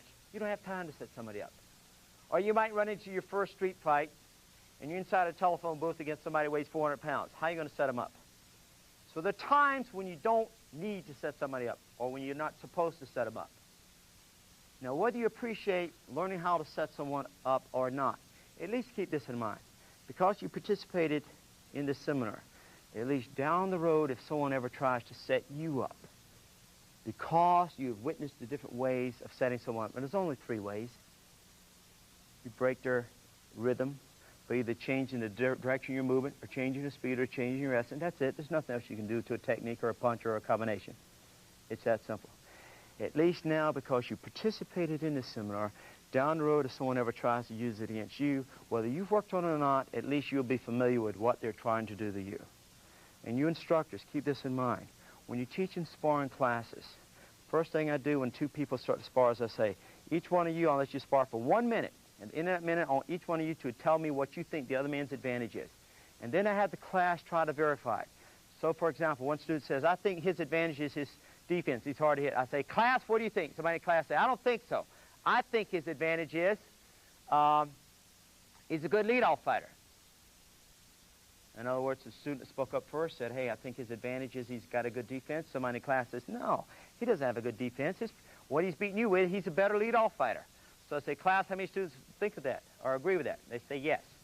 So then what I do is I prescribe for the student who's trying to deal with the other man's advantage a solution to try to eliminate the other man's advantage.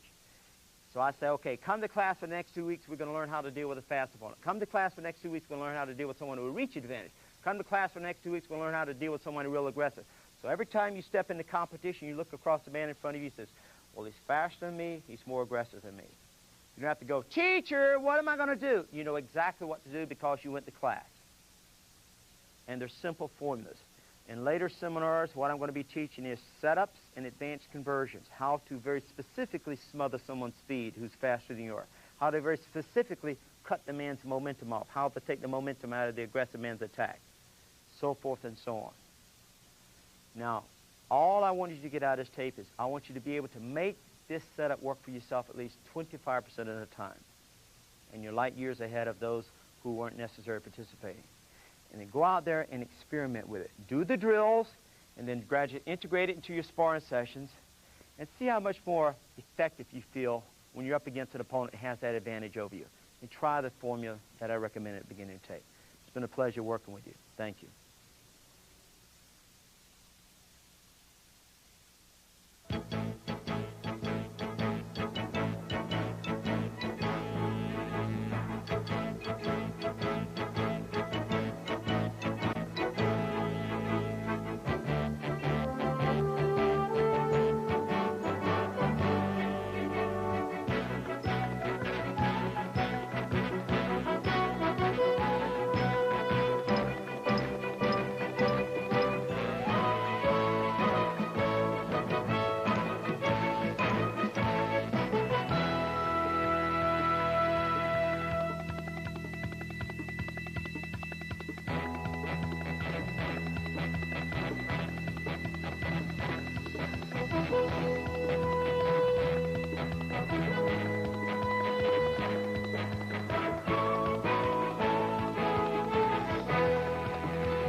Hello, I'm Joe Lewis. Welcome to our series on counter-fighting.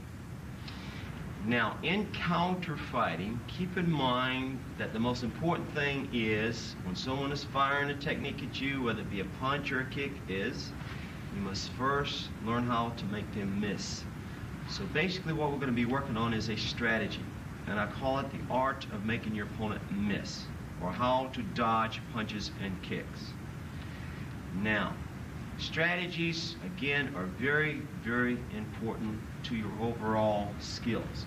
Whenever you step in the ring, often you spend a lot of time working on your mechanical skills, developing how to execute punches and kicks and what have you. Then you learn to get your body in good physical shape. And as I've said before many times, when you go out there to spar, often what happens is you start sparring, and every time you fire, one of two things happen. You either miss or you get hit. Then what happens? After you realize your technique's not working for you, the next thing you realize is your body starts running out of gas. Then, what resources do you have at that moment to fall back on? There's only one thing left, and that is what we call your mental skills. But if you haven't been working on your mental skills, developing those tactics, exercising those game plans, different ways of controlling different types of situations, keep in mind, you can't approach every opponent the same way. I wouldn't approach a tall person the same way I'd approach a short person. I wouldn't fight someone who's really fast the same way I'd fight somebody who's slow. If somebody's strong, I'm going to deal with them differently than someone who's weak. If I've got a good lead-off fighter, as opposed to a good counter fighter. And try to keep those two types of fighters in mind right there. Because later in this tape, I'm going to show you how to deal with those two types of fighters, how to do what we call reversing the role. And why those two types are important is because everybody can be basically broken down into either a lead-off fighter or a counter fighter. What I mean by that is every time there's an exchange in the fight game, one person's attacking, the side who's basically initiating the attack is what we call the lead-off fighter, and the side receiving the attack is basically one which we call the counter fighter. Now keep that in mind, because everybody in the fight game can be broken down into one or the other of those two categories. Hopefully we can balance ourselves off or out so we know when to lead off and when to counter, so we become what we call balanced fighters. I could give you a list of perhaps 30 different types of fighters. A pressure fighter, a swarmer, a blitzer, a linear fighter, a circular fighter. You can go on and on and on, but basically everybody's in one of those two categories. Now, let me begin by showing you and giving you an idea of what we're going to be working on in this particular seminar. All right, my two partners today are Mike McFarland and Rick Pasetta. All right, can you position against me, Mike, over here? Now watch this carefully, just position in a sparring stance. The hardest thing to do in a fight game is close that gap between you and your opponent and hit your opponent without missing or being hit in the process. Now, I feel the two biggest weaknesses that we must concentrate on in the fight game are, number one, and I think this is real important, we all get hit too often, especially in the face area. So today we're going to work on what I call the art of making your opponent miss. And the technique we're going to concentrate on is the hand, which I think is the fastest technique, and that's a forward-hand strike. If you can make somebody miss a forward-hand strike, you can certainly make a miss with the rear hand, which takes a little longer to get there. And if you can make somebody miss a punch, obviously you should be able to make somebody miss with a kick. Now, the second biggest weakness, I think, in the fight game is when we squeeze the trigger to come off that firing line to hit your opponent, there's a little tendency to have a weak lead-off technique. Now, you might lead off with a punch, you might lead off with a kick, you might lead off with a fake, you might lead off with some sort of a little probing technique or a draw step, or some sort of artificial technique, art position. Like I might just come out and paw him, or come out and sort of touch his leg to set him up for the kick. Or get his attention downstairs and hit him with a punch. Or get his attention upstairs, or him to hit him with a kick downstairs. Any of those types of lead-off techniques. So, being that those are the two biggest weaknesses in the fight game, let's pick one and work on it. Now, what we're going to do first is, I'm going to have you spar a little bit with a partner. Now, when you spar, this is what we call a limitation sparring drill. I only want you to use these three techniques. 1, 2, 3, watch it. Forward hand strike, this is the only punch I want you to use. Do not punch with the rear hand, just a forward hand strike. You can punch the chest, stomach, or face with it. Often I like to set my opponent up. Come and get his attention on the chest, make him think downstairs, then fire it back upstairs. And the other two techniques, I want you to use the front leg. Lead leg roundhouse kick and your lead leg side kick. Just those three techniques. Do not punch with the rear hand. Do not kick with the rear leg at all. So what we're doing now is thinking about these two things. Thinking about how often we get hit, which is a big weakness we all have, and thinking about developing our lead-off techniques. I like the front hand and the front leg. These are the two closest weapons to my opponent, so I like to use them a lot. Now, the reason we get hit a lot is because whenever we attack, we have a tendency to lead with the target. We throw the target at the man first, then we bring the weapon through later. I'm going to show you how the Remy did that in a little bit. First, let's begin by doing a sparring drill. All right. Rick and Mike, can you position against each other, please? Okay, I want you to move around for a few seconds. Maximum speed, just concentrate on those lead-off techniques. See if any strategies come to mind as you're sparring. Monitor what you're doing, because at the end of the seminar, we're going to spar again to see if the strategy we work on today improves your counterfighting skills and your ability to make your opponent miss. So keep in mind what you're doing now when you're sparring. All right, position. Okay. All right, watch each other like a hawk. Relax. Get centered. Get ready. All right, begin. This is what happens. Keep moving. Just concentrate on lead hand, lead hand, lead hand, and lead leg.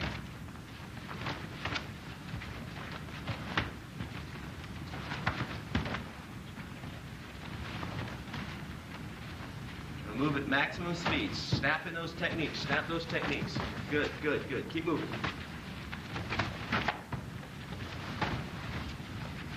Just remember when you get hit. Just like in tournament competition.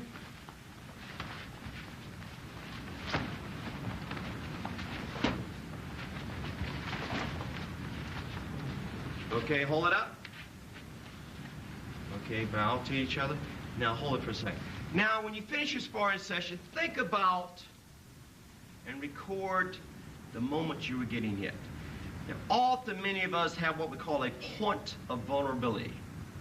Let me give you an idea of what I mean by that. All right, Mike, can you square up against me? Point of vulnerability means the point at which you tend to be most vulnerable. Now, there's 4 opportunities when you are going to get hit, and it's as such. When you make your attack towards your opponent, as soon as you squeeze the trigger, bam, you might get hit on your initial move, or you might get hit on your follow-up. Or, the third point of vulnerability is when your opponent makes a jump at you. He starts his attack, so you get hit on his initial move, or you might be able to make him miss that initial move, but you get hit on his follow-up. So, 4 points of vulnerability. On your initial move, or on your opponent's initial move. Or on your follow-up, or your opponent's follow-up. So right now in your own head, think about that. Where do you get hit most often? Myself, I usually get hit when my opponent does his follow-up. I'm pretty good on the initial move. Yourself, see where you have a tendency to have a weakness. Try to first figure out, is it during the initial stage of the fight, doing the initial move part, or is it on the follow-up stage? Now that's a step in the right direction. Now you know the little loophole you have in your defensive skills and where to plug that up. Now watch that first drill we're going to work on. All right, square up against me, Mike.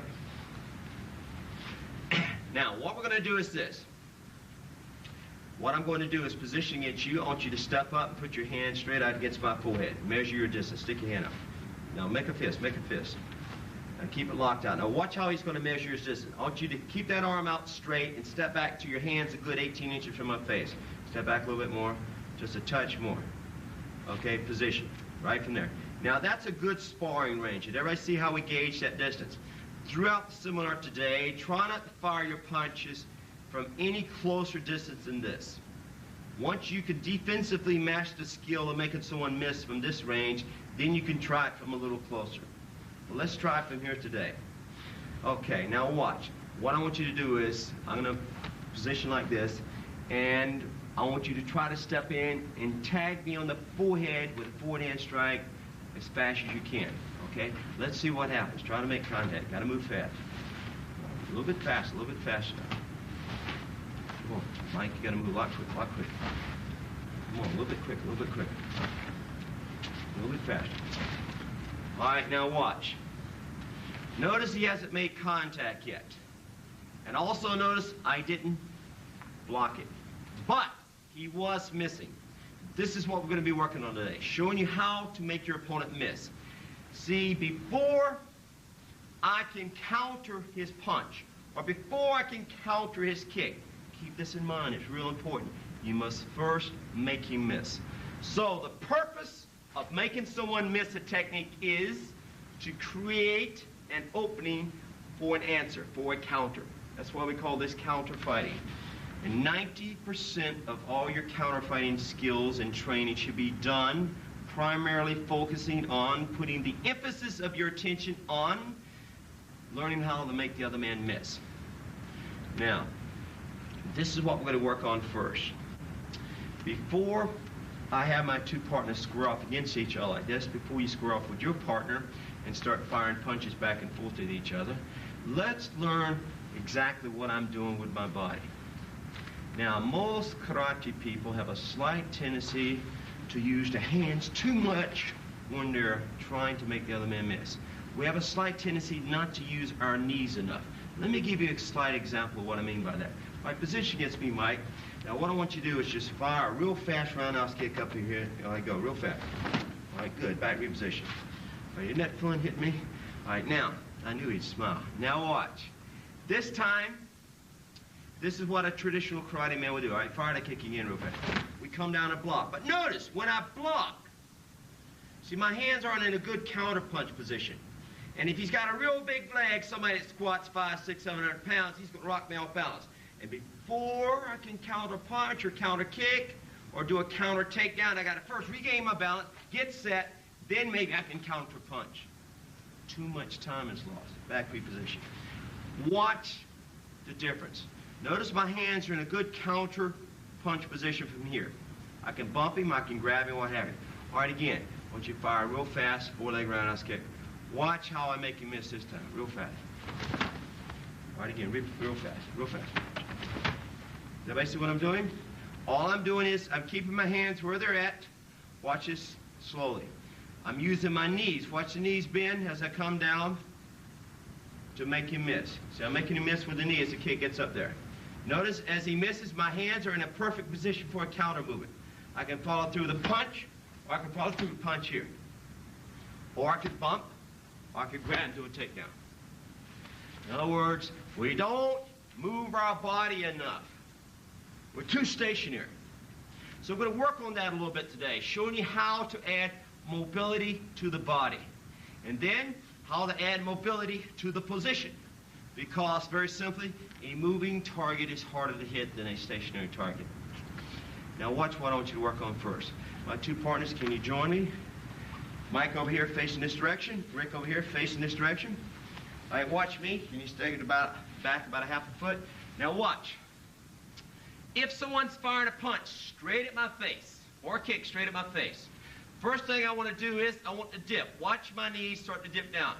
What this dipping motion is doing is it's lowering my target. Watch me come back up.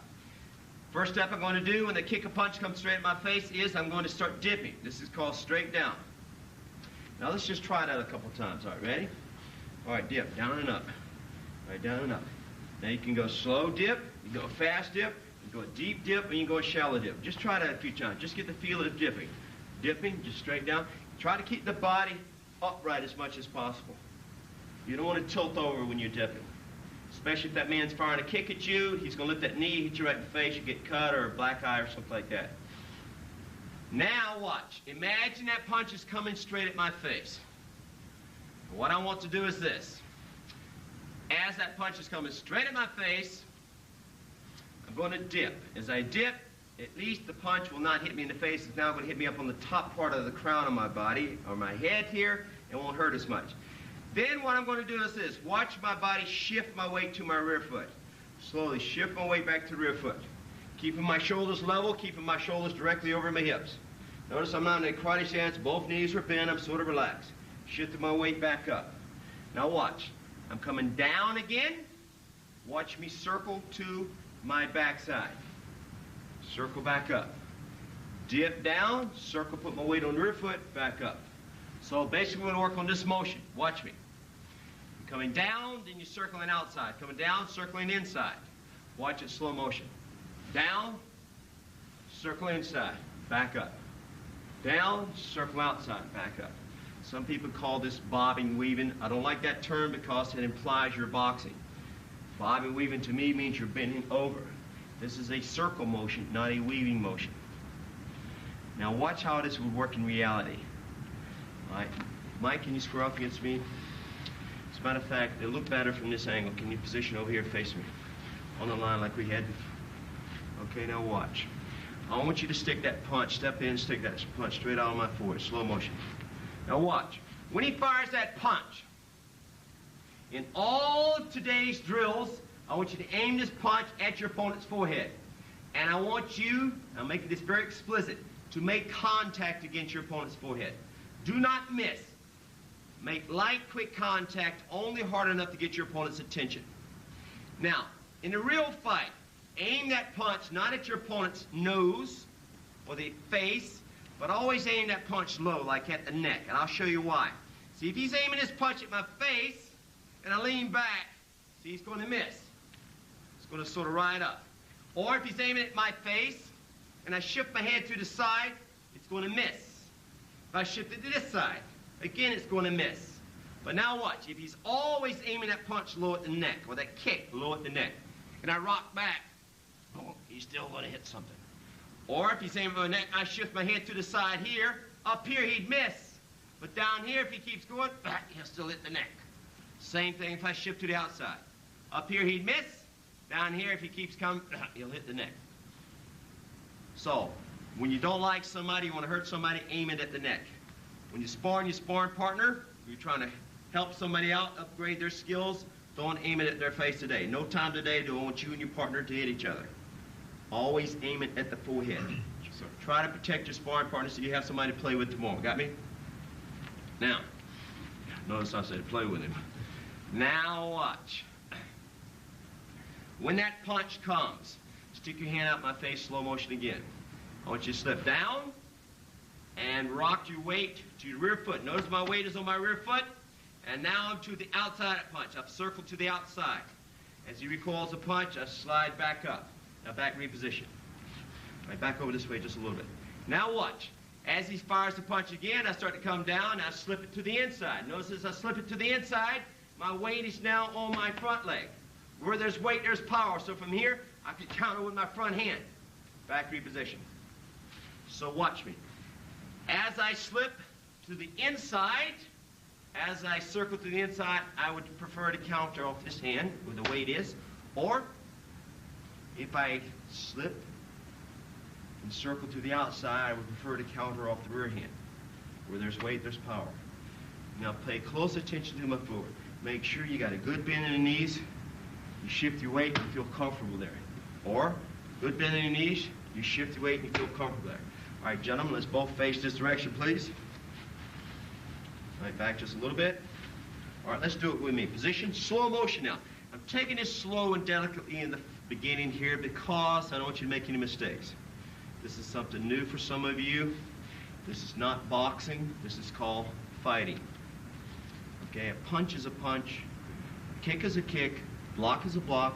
A stance is a stance. Let's don't get tied up in what style it is or what system it is or what martial art form it is. It's basically American karate, meaning if it works, use it. Right, for you instructors, some of you might say the bone against bone, the art of drawing blood. All right, position please. Slow motion now. With me. Bob down. Shift your weight back as you circle over. Your shoulders over your, directly over your hips. Look at both knees. Are they comfortably bent? You're not in a backward leaning stance in a karate stance. Both legs are bent. You're ready to spring in any direction. Circle back up, please. All right, now let's try it the opposite side. Bob down. Circle to the outside. Back up. All right, let's do it again now. All right. Down and back. Circle back up. Now down into the forelegs. Circle forward, back up. All right, let's practice that a few times on your own. Slow speed, then I'll say gradually speed it up. All right, go back foot first, front foot next. Back foot first, front foot. All right, ready? All right, let's do it together. All right, back up, forward, back up, back up. Now, as you're doing this, imagine seeing a fast kick coming at your face, or imagine seeing that fast punch coming at your face. All right, let's try it again just a little bit faster. Going backward this time. Ready? Back, forward, back, forward, back, forward. So everybody see what we're doing? So basically, a dip motion with a circle. A dip motion with a circle. Now, let's make it a little more realistic. Let's apply this against each other. Now watch this exercise. Mike over here, Rick over here on this side. Can you position against each other? Now, Rick, I'd like you to fire the punch first. When you fire this punch, make sure that you're 18 inches away. When you throw it, I want you to step in with both feet, like I just did. Fire the punch. Back, reposition. Take your time between each punch. Keep your partner relaxed. You're trying to help your partner learn how to make a technique miss. All right, can you square up against each other, please? All right. Measure your distance first, Rick. See if you're 18 inches away. Back a little bit. Back a little bit more. Do you want the punch to go first or this thing? You can throw it any way you want. Today, when you fire the punch, let's do it this way. He wants to know, do you want to fire the punch before the fist? Judging from the Deceptive Penetration Seminar. So let's just step and punch at the same time for now, okay? Usually when I'm punching, I'll point my foot straight at the opponent's face, and my punch will come straight off the end of that foot. And you fire this punch, you can turn it over, you can throw it vertical, you can whip it in, or you can drop it in. As long as you hit this hairline up here, do not hit the eyes here, do not hit the bone structure here or the mouth. Got me? All right, let's try it. Position. Now, he's got the offensive distance down. Choke back just a hair more, Rick. Make it easy on him. Now, I want you to handcuff your hands behind your back. Wrap your wrists like that. I want you to have a feeling of helplessness. Now, I'm going to start off at half speed, slow motion. Does everybody understand that? Half speed. Good slow pace between each technique. Now begin. Let's see what happens. As soon as you see the punch come, slip back, reposition. Give him a chance to relax between each exercise. Keep this in mind, folks. You hit your partner, his turn's coming up. Okay, let's try it again. Good. Back, reposition. Do not follow your opponent's head. If his head goes here, don't follow it over. Try to hit him where he's at. We have a chance later in this seminar where you're going to be following your opponent's head. Now keep going. Let's see what happens. All right, now gradually start speeding the punch up until you're at full speed. Good. Gradually speed it up a little bit more. Take your time between each position, each time you fire. Allow your opponent a chance to get comfortably set. You want to keep him relaxed. This is a little spooky, this exercise, first time you try it. All right, now, a little fast, Rick. I want you to do this. Convince your partner you're really trying to hit him. Let's see what happens now. He's going to go full speed this time. I think you pulled the punch a little too short. Don't do that.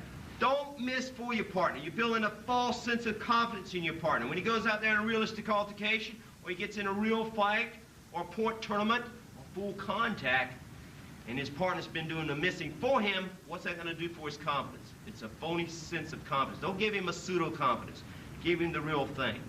Okay? Convince him you're trying to hit him. So when he makes you miss, then that he knows he can make anybody miss. Let's try it again. Good. Back reposition. One more time. Good. Okay, now I'm going to switch the intent back to the opposite side. This time, Mike, you're firing at Rick. Keep this in mind. When that punch comes, or when you're practicing this against a kick, the instant you see him squeeze into the trigger, you must be moving. You can't wait until the punch starts to come, and then you start to move the body. It's too late. Your timing is off. There's no man alive who can move your body as fast as your opponent can move that little bitty fist, or that little bitty foot. So try to get a sense of the moment your opponent is just about ready to squeeze that trigger. So watch your opponent closely, use your peripheral awareness, see if you can get a sense of when they're going to tilt that shoulder, or maybe they will telegraph their movement in some way. All right, now keep this in mind. The purpose in making your opponent miss is to create an opening for a counter. So, in point tournaments, you say, well, gee, Mr. Lewis, that punch is kind of close. They'd call that a point. All you got to do is cheat it over a little bit more. But make sure when you're down in this position, don't tilt your shoulders. You have no power when your shoulders are tilted. Always make sure your shoulders are directly over your hips. Make sure you're not way out here. I don't want you to rock back to make a miss. See, anybody can do this, make somebody miss. But from here, I can't counter. I'm too far away. I want to try to get inside this punch. Inside this punch. Okay, position again. Excuse me, Joe. Would I be rocking forward to the right side or away from the right side? Sort of come straight down, and then you sort of come away from it, sort of to the outside. Got me? Now, keep this in mind. If you are 6'6", and the opponent firing a punch at you is 5'6", you're not going to slip underneath the punch. That makes common sense, doesn't it? Sure. Got me? So the taller person would have to make an adjustment according to two things. The opponent in front of you, depending on his body structure, his psychological nature, in conjunction with yours. But basically, this is a mechanical technique that we can work on. All right, position. All right, hands behind your back, Rick. All right, measure your distance, Mike. Back reposition. Good 18 inches away. Let's start off at half speed. Let's see what happens. All right, go. Back reposition. Taking your time between each punch. All right, Rick, don't leave the punch out there now. As soon as you fire that punch, practice recoiling, because you may have to follow through, or he may be coming back with an answer or a counter punch. You don't want your hand out here when he's answering your attack. So your ribs are wide open, your jaw's wide open. Get that hand right back real fast. Let's try it again. Now speed it up a little bit this time. A little bit faster. Take your time between each punch now. Let your partner get relaxed. Convince him, Mike, that you're trying to hit him. Convince him. Let's see you try to convince him. You're really trying to hit him. Snap that punch in there a little faster now. It's important now when you're practicing these drills not to set a rhythm, a cadence. Like, for example, every third beat I punch. Punch, 2, 3, 4. Punch, 2, 3, 4. Well, he could close his eyes and he knows when I'm coming. You understand what I'm saying? Try to break up your cadence, break up your rhythm as much as possible. Now, let's go to step number 2. All right, position against me. Step number 2, we bring the hands out from behind the back. Notice when your hands are behind your back. Did you feel a little helpless the first couple of times your partner fired a punch at you? That's good. Even right now, I bet you if I had a show of hands, the majority of you, if not all of you, would say, yes, I now feel more confident when someone's trying to fire a punch at me, just from that first basic exercise. Now we've gotten a little relaxed. Now that I know I can make this man miss with my hands behind my back, let me try it with my hands up in front of me. All right, position. Now this is what I want you to work on. When that punch comes, take the punch straight out on my jaw this time. When that punch comes, I want you to practice using your rear hand to block it, keeping your front hand free for the counter. For the counter. For the counter, whatever your counter move it is. See, my front hand is closer to him than his rear hand. So, the instant he fires that punch, I'm going to be blocking with the rear hand and countering him off with my front hand. All right, now watch. I might catch it in the pocket of my hand like this, like a baseball catcher catching a pitch, or I might take my rear hand and just tap it lightly to the side. Do not do this. Do not take your hand and come all the way out here away from your body to block it, like a typical karate type block. Now watch this. Position. Watch how fast I take my right hand, come out here and make that block and get my hand right back. I want you to try and make real contact against my jaw now, all right, as fast as you can. All right, go for it. A little bit quicker now, a little bit quicker. Notice how long my hand stays away from my jaw if I'm making that block. If you do this, you come way out here to make a block. This time, what I want you to do is I want you to do a shoulder fake and then come right around and simulate a ridge hand. Watch what happens if you come way out here to make the block. Go. Bam. You're wide open for a ridge hand or you're wide open for a follow-up roundhouse kick. Let me put my jaw back in line. Now watch. So, This time, bear it straight down the middle. Go. Catch it right straight in front of you. All right, again, bear it straight down the middle. Or just tap it right to the side. And as soon as you tap it, get that hand right back up here, shielding the jaw, and that elbow right here, shielding your face, or rather your rib cage. Got me? All right. Let's just practice that block a couple times, okay? Gentlemen, everybody position, face this direction, face this direction. All right, when I say block, let's see how fast you make that block. Get that right hand right back on the jaw. Ready? Block. Block. Block. Snap it out of the way. Block. Block. Snap it, snap it, snap it real fast. Okay? Now, position against each other, gentlemen. Keep this in mind now when you're doing this particular block. The instant you see that punch coming, you must block it. Now, if by chance your partner happens to be a little taller than you, instead of blocking it here, what a shorter person might do is you would block up, and you can use either hand to block. A taller person fighting someone who's a little shorter, what you would do is, instead of catching it necessarily in front of you or blocking up, a taller person will have a tendency to tap the punches down. See? So, for example, let's say, Rick, you're a shorter person, I'm a taller person. If you're throwing a straight left, I would tap it in. If you come to the right, I would tap it down. Does everybody see the difference in style? All right, position against each other. So not everyone is going to block exactly alike. This time, the exact same drill, okay? I want you to start off first, firing a punch at Rick. Rick, this is not a blocking drill. It's still doing the exact same thing. I want you to try to slip it, okay? And as a last resort, if you have to, block it. Make sure whichever hand you're blocking, when you keep the opposite hand free for the counter. Let's try it. Start off at half speed first. Okay, go for it. Back reposition. Convince him you're trying to hit him now. Try it again.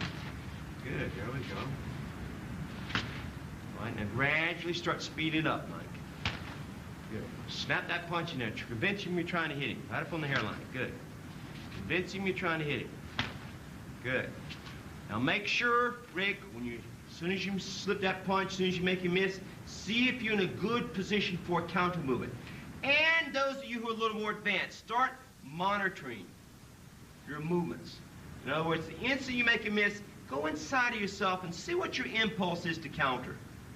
You might want to counter punch. You might want to use your forward hand there as a punch. You might want to use the rear hand for a punch. You might want to sit down on it, turn it over. Sometimes you might want to punch the elbow, just to weaken the elbow. Sometimes you might want to hook the bicep. Sometimes I'll bump. I'll step in, I'll bump with the forearm. Or I'll bump with my wrist this way. Sometimes if you're wrestling, you might bump the forehead, duck down to a leg dive or something like that. Or if you're in a street fight, you might hit the shoulder, slip to the side, and go around into a chokehold. Okay, we all have different impulses. See what your impulse is. But the key is, if you're not approaching your opponent, if you're allowing your opponent to approach you, whatever he's firing, you must make him miss. It's one of the most important things in fighting. Not the application of the technique, but how to approach the opponent. All right, position again. This time, let's reverse it now. Rick, I want you firing a punch back at Mike. Let's start off at half speed first. Take your time. Go for it. Good. Now, Mike, when you make that block, just because he's punching slow doesn't mean you necessarily get into his rhythm, because he might throw a couple slow punches that set you up. Then he comes at you real fast. Still make that block fast. Get it right back. Got me? Yes, sir. Keep going now. Good. Good. Gradually speed it up. Not the cadence, but speed up the actual punch itself. Try to make light, quick contact up on the hairline now. Make sure you're not aiming at the nose or the jaw. Aim at the hairline, just in case you do make contact. All right, that's looking good. Looking good, gentlemen, looking good. I like the way you're moving. Notice the way they're moving on their knees. They got a lot of knee movement now. Got that springing action in the knees. I like that. See, a moving target is hard to hit. And once you get in close to your opponent like this, you can't move your position around too much, but at least keep that target moving. Side to side. Often when you get hit, it's not so much you got a block there, but if the body's rolling with the punch, or the body's rolling with the kick, you can absorb it. Plus, when you're relaxed when you're doing this, when you get hit, it's easier to spring back for the counter. But if you're tight, and you block something, you can't spring back and recoil and answer your attack quite as easy. Now, let's go into stage number 3. Stage 3. Now, what we're doing is we're working 4 set phases here. We've gone through set phase 1, set phase 2. Set phase 1, we're completely stationary, hands behind the backs. Set phase 2, we're stationary now with the hands in front of us. Now, we'll put the hands back behind the back again, and we're going to do it in a mobile position. Watch me first. All right. Mike, you want to position against me? Give me a lot of room. Now watch. Square up against me over here. Now watch this. This is how I want you to set the drill up. One side leads. I'm going to lead you. The opposite side follows. Okay? Now when you follow me, always give me daylight. Always give me breathing room. I don't want you to follow me this close. Okay? Now watch. I'm going to lead you around. You just follow me. Stay with me. Come on, stay with me. Stay with me. Stay with me. Stay with me. Good. Stay with me. Good. Good. Good. Good. Good. Good. Stay with me. Stay with me. Good. Right back in your position. This time, I'm going to lead you around. I want you to crowd me. This is what I don't want you to do. Don't crowd your partner. All right, just crowd me. Crowd me. See how he's crowding me? It's hard to make somebody miss a technique if they're firing from this range. See, back up just a little bit. See, it's a little easier from here. So don't crowd your partner today. You're trying to help your partner to build his confidence. And one of the worst things in the world you could do to ruin somebody's strategy or destroy their confidence is set a fast pace or crowd them. So don't do that for now. All right, now watch. Square off against me again. Now watch. I'm going to lead you around. Okay. I want you to just follow me, and I want you to try to tag me to that forward hand strike. Now watch how I'm moving, okay? Gotta move fast.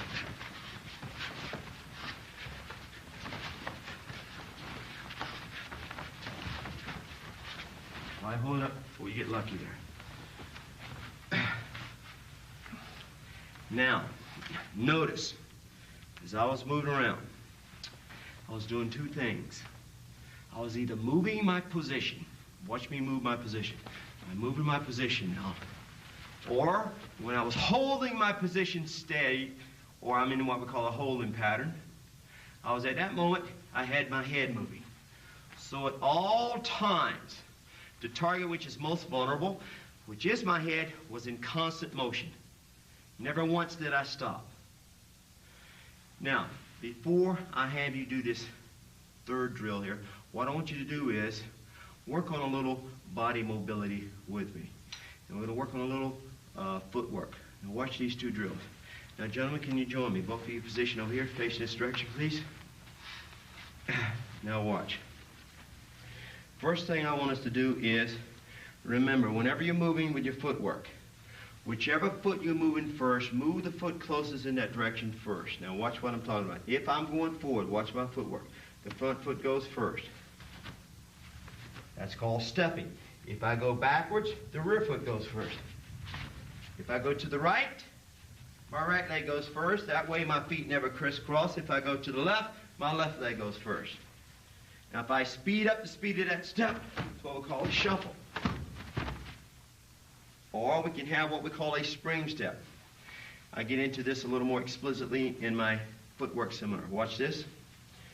Knees coming down like a spring, compress as a spring, relax it, compress, relax it. This is a spring step. Backward, forward, right, left. Little spring step here. I'm not bouncing. I'm not jumping. All that does is build up big calves and tightens up your legs. Now watch. Gentlemen, I want you to position like this. Let's work on a little lateral footwork first, so we can get you used to going side to side. Now watch. We're going to work on a little 8 count. Watch me. My right foot goes first, count of 1. My left foot follows, count of 2. We're going to once right, back to the left, then double right. 1, 2, 3, 4. Now watch me reverse the action. Left, right, left, left. Just like a dance step. Count of 8. Watch me again. 1, 2, back, 3, 4, 5, 6, 7, 8. Now reverse it. Left, right, left, left. Let's try it slowly. Ready? Do it slowly with me, then we'll gradually speed it up. All right, with me now. Ready? Right, 1, 2. Left, 1, 2. Right, 3, 4, 5, 6. Now let's reverse it back the opposite direction. Ready? Left, 1, 2. Right, 3, 4. Left, 5, 6, 7, 8. Let's do the same thing. Let's try it at half speed now. 180. All right, left, right, right. Reverse it. Left, right, left, left. It's a little complicated. Don't try to follow me, okay, and make it easier for yourself. Just try to get a sense of your own cadence, okay? As I say often, try to discover your own personal expressive pathway. Don't emulate me. All right, let's try it using a spring step. Watch me do it first. Spring, right, left, right, right, left, right, left, left, right, left, left. 1, 2, 3, 4, 5, 6, 7, 8. 1, 2, 3, 4, 5, 6. And you just move around just like you're sparring. Right, see, I'm just moving around. Circle your opponent any way you want. All right? Good calf workout. Let's try it once, just for fun. Let's get a little spring step going. All right, going to the right first. Ready? Right, left, right, right. Reverse it. Left, right, left, left. Reverse it back now. Ready? Right, left, right, right, left, right, left, left. Now try it a few times on your own. Now just try it. Do it on your own now. Ready? Just practice on your own. All right, go for it. Just get your own timing now.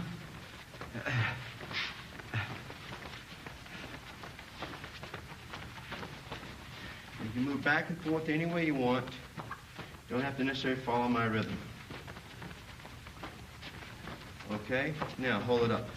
Let's have one of those different footwork now. Watch this closely. Working off of a clock. Imagine I'm standing on the clock. Straight up here is 12 o'clock. Straight behind me is 6 o'clock. I'm standing dead center of the clock. Over here I got 3 o'clock, 9 o'clock respectively. Now let's do a little shuffle drill like this. Watch. I'm going to do a little spring step up like this. Up at 12 o'clock. 1, 2. Back to the center clock. Back at 6 o'clock. Back to the center clock. Then we're going to go sideways. 3 o'clock back. 9 o'clock back. I don't want you to cover a lot of distance when you do this particular drill. Let's try it slowly with me, using a spring step. All right, 12 o'clock, back. All right, let's do it together. Ready? All right, ready? 12 o'clock, back. 6 o'clock, back. 3 o'clock, back. 9 o'clock, back. See, it's just like working a simple X. Straight up and back, straight back and up. Right and left. So if I'm attacking somebody, I'll get in there real fast, hit them, get right back out before they counter me. If they're attacking me, I'm going to jump back, make a miss, get back right back in with a counter. They're just about ready to fire, jump over the line of fire, throw their time off, jump back in and tag them before they're ready. Well, let's try it a little bit faster, using a little spring step. Watch me one more time. 12 o'clock back, 6 o'clock back, 3 o'clock back, 9 o'clock back. Ready? It's off at 12 o'clock. Ready? 12 o'clock back, 6 o'clock back, 3 o'clock back, 9 o'clock back, 12 o'clock back, 6 o'clock back, 3 o'clock back, 9 o'clock back, 12 o'clock, 6 o'clock, 3 o'clock, 9 o'clock, 12 o'clock, 6 o'clock, 3 o'clock, 9 o'clock. Got me? And there's many other footwork drills which you can work on to enhance your mobility skills. Now watch this drill. This is what I want you gentlemen work on. All right, I want you both in a position facing this direction. We're going to do a little shadow fighting. Let's back it up a little bit, give ourselves a little more room. Now pay close attention to this so you can work on your skills at home as such. I'm going to give you 2 commands. I'm going to say move, or I'm going to say hold. When I say move, I want you to move in your position. Watch this. Move. Move in the position around. I'm either stepping or using a spring step. Stepping. Stepping. When I say hold, you hold your position, but keep the head moving. Side to side, up, down. Watch my head. Side to side, up and down. Side to side, up, down. When I say move, position moves again. Position moves again. I say hold, head side to side, up, down. Side to side, up, down. So at all times, the target which is most vulnerable, which is my head, is always in motion. So if you're in a moving pattern, and I say hold, don't stop, and then start the head moving. Is that a little hesitation? Whenever I say hold, keep that head instantly moving. Let it zoom right into a moving movement. Motion. Got me? Let's try it, gentlemen, without any firepower. All right, position. All right, ready? All right, move. Just move around like you just sort of shouted fighting. Move around. Move around side to side, in and out, side to side, in and out. Side to side, in and out. Hold. Keep the head moving, side to side, up and down. Head moving, side to side, up and down. Move. This is an excellent drill to develop your movement. Hold. Keep the head going side to side, nice and simple, like you're sparring someone. Move. Hold. Stop. Good. Now, let's add firepower to that.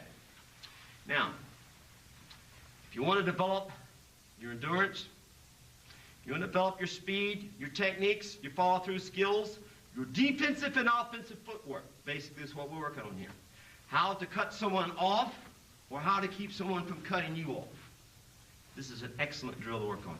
What I do is I wear heavy boots or heavy sneakers with a slick bottom on so I can pivot. And I wear heavy gloves, like 16-ounce gloves or 14-ounce gloves. Or you can buy some little gloves with a little weight in it. And put that gear on, get your little time clock. And then you can work this particular drill like in your motel room, in your bedroom, when you travel, or you can work it in your dojo. All right, now watch. This time, I'm just going to have you add 2 techniques. I want you to work the forward hand strike and the lead leg kick. Just those 2 movements. When you fire the punch, please step in on it. When you fire the kick, please step in on it. Now we're going to work from 2 positions. I'm going to say move.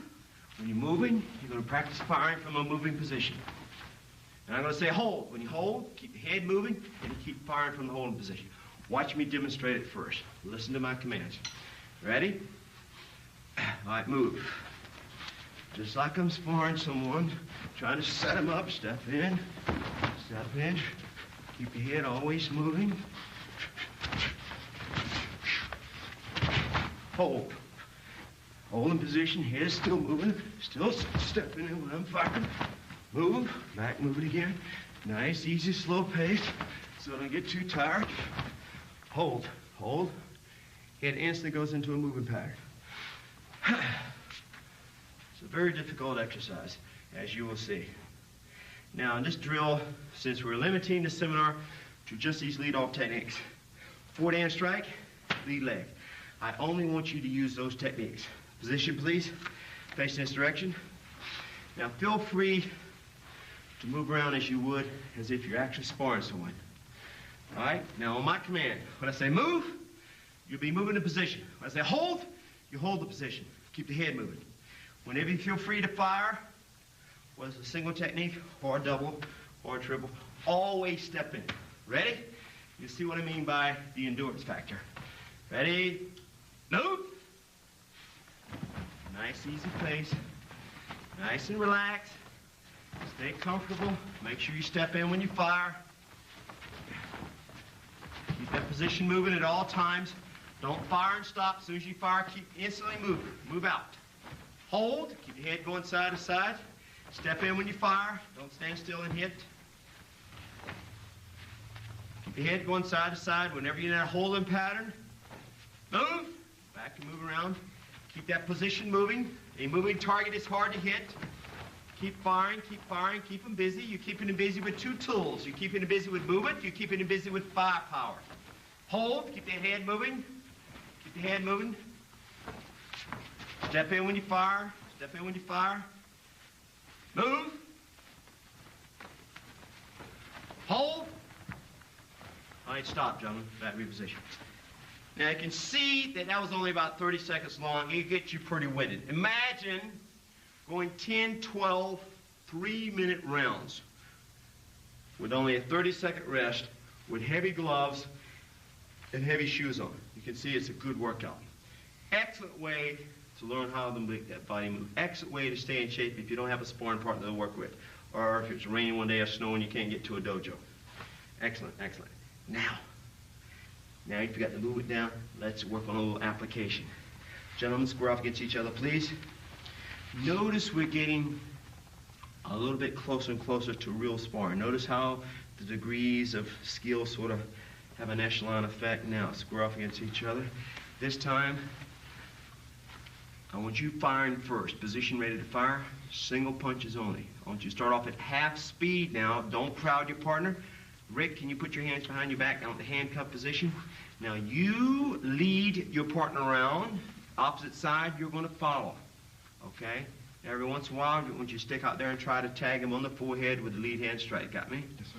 Now, as you lead him around, Rick, when you stop, keep that head moving so he can't hit you when you're stationary. Got me? Let's see what happens. Half speed first. I'll tell you when to speed up. All right, ready? Commence. Let's see what happens. Try to concentrate on going side to side more often and not always just running back away from your opponent. Fire at will, Mike. Fire at will. Half speed, half speed. Good, there you go. Try not to lean back when you make a miss. Try to make sure you slip inside that punch. So you position yourself for a counter kick, or counter punch, or a counter knee, or a jam, or a takedown technique. Now gradually speed the punch up, Mike. Single punches, not the pace, just the punch. Make contact, make light contact against the forehead. Convince him you're trying to hit him. Good. All right, reposition, reposition. Now let's switch intense. This time, Rick, I want you to fire back at Mike. Mike, position hands behind your back. With that feeling of helplessness. Now, lead him around. Keep that position moving. Instant your position holds, like, for example, you go up against the wall, you can't move. So you don't just stand there and try to cover. That is to keep him busy. You got to keep moving. Later on, you not only keep moving, but you keep firing as well. Side to side often. Got me? Yes, sir. All right, so I want you to work a lot on that lateral movement. It's very important now. Quite a bit of lateral movement. So you're not just running from your opponent. See, because when you go straight back, his momentum is building because he's following you. But if he's coming on a straight line and you sort of sidestep him, so you decrease his momentum. Got me? So sometimes I'll fake this direction, I'll fake back that direction, then I'll shuffle to the side. Got me? If I feel like there's something behind me, I'll go back 2 steps, then I'll sort of switch step and go off on an angle. Got me? Here's a great opportunity to work on that lateral movement. Position. Let's see what happens. Starts off half speed now, Rick. Go for it. Let's see what happens. Lead him around, Mike. Take your time between each punch. Really try to make contact now, Rick. Half speed. Give him a little daylight to breathe there, Rick. Don't crowd him before you punch. See anybody walk up on top of somebody standing on their feet and hit them. Try to hit them out there 18 inches away. Now gradually speed the punch up, Rick. Gradually speed it up. Always move towards daylight, Mike. Always move towards daylight. So what happens, you listen to me instead of watching him, you get hit. Side to side, side to side. Good, there you go. There you go. See him just about ready to squeeze that trigger, move. Good, back reposition, gentlemen. Looking good. Now, let me show you set phase number 4. We've completed set phase number 3. Notice it's getting harder and harder as we go along. Now, if you're in a nice hot gym like 99 degrees or 100 degrees temperature, great exercise to develop your skills, your footwork skills, your art of making your opponent miss. Now, notice we're working on a strategy here. The strategy is you're learning how to make somebody miss, what I call the art of making your opponent miss, or the art of dodging. Now, let's go to set phase 4. This is going to be a little harder, but watch it. Square off against me. What we want to break out of the habit of doing now is, whenever you're working with a partner, you always don't want to throw the same techniques, use the same strategy, and always spar at the same pace. Because you lose your intensity, you lose your energy level. You go in the gym, you spar somebody that's sort of going at a slow pace. Then you step into competition or a realistic altercation, all of a sudden, boom! Man jumps you, blitzes you. Your timing is off. You're caught off guard. So you want to be able to quickly adjust to any kind of opponent. That's why it's real important not only have different types of sparring partners, or it's also important to learn to control those different types of situations so that you're able to make those quick adjustments. You're able to make the decision how to make that quick adjustment. And the more strategies you have at hand, the easier it is for you to make those adjustments. One strategy is not enough. And technique alone without strategy means your technique has no substance. You can't move with any authority. Okay? Now watch this. Square off against me. This time we're going to go to set phase 4. So we bring the hands from behind the back, back up in front of you. And we're going to go through 3 stages. Stage number 1, I'm going to move around, and I'm going to throw half-speed techniques at you. You keep trying to miss as the last resort. If you have to, block it. That's set phase 4. This is step number 1 in that phase. Step number 2. All right, step number 2. I'm going to increase the single punches to full speed. Now, as I'm increasing the speed, okay, the punches, I want you to think about what we call continuity of motion. So if someone fires a punch at you, stick your hand out here like you just fired a punch. You don't just slip it. You don't just circle out here and stop. Because what if he's falling through the roundhouse kick? Bam, I'm going to get hit. Or what if he's falling through the right punch here? I'm going to get hit. So back up, reposition. So I'll work on continuity motion. So as I slip, make you miss one technique. If he's falling through, I'm continuing to move. So in case he follows through, I'm going to continue to make him miss. All right, position. So, step 3 of this drill, when I say step 3, what I want the opposite side to do is, instead of throwing one punch and stopping, I want you to double up or triple up. So whenever you fire that punch, step in on each punch. Singles, doubles, or triples. And then step 4, I'm going to use the word intensity. When I say intensity, I don't want you to crowd your opponent like this. I don't want you to step in here and hit him from here. What I want you to do by intensity is I want you to step up the cadence, step up the pace of the match. To get your opponent used to responding from what we call the fluid state of consciousness, not the cognitive state of consciousness. Because all through these drills, what we've been doing is this. We've been sitting saying, okay, when a punch comes, I'm going to slip it this way. Okay, now when the next punch comes, I'm going to slip it this way. See you in a thinking mode. I want you to get out of that thinking mode, get into an impulsive mode, where it's just a game of reaction. And learn to trust your reactions and your impulses. Now, let me take my partner through it first, and I'll let them try it against each other. Square off against me, please. Step number 1, I want you to lead me around, and I'm going to follow you with single half-speed punches. Ready? Okay, you lead me around. Okay. I'm leading you around. Okay, you lead me around now. And I'm just going to follow you. You see the punch coming, pick it off. Good. Good. Good. Make sure in the holding pattern you keep the head moving now. Good. Now, step 2. We're going to go to full speed this time, okay?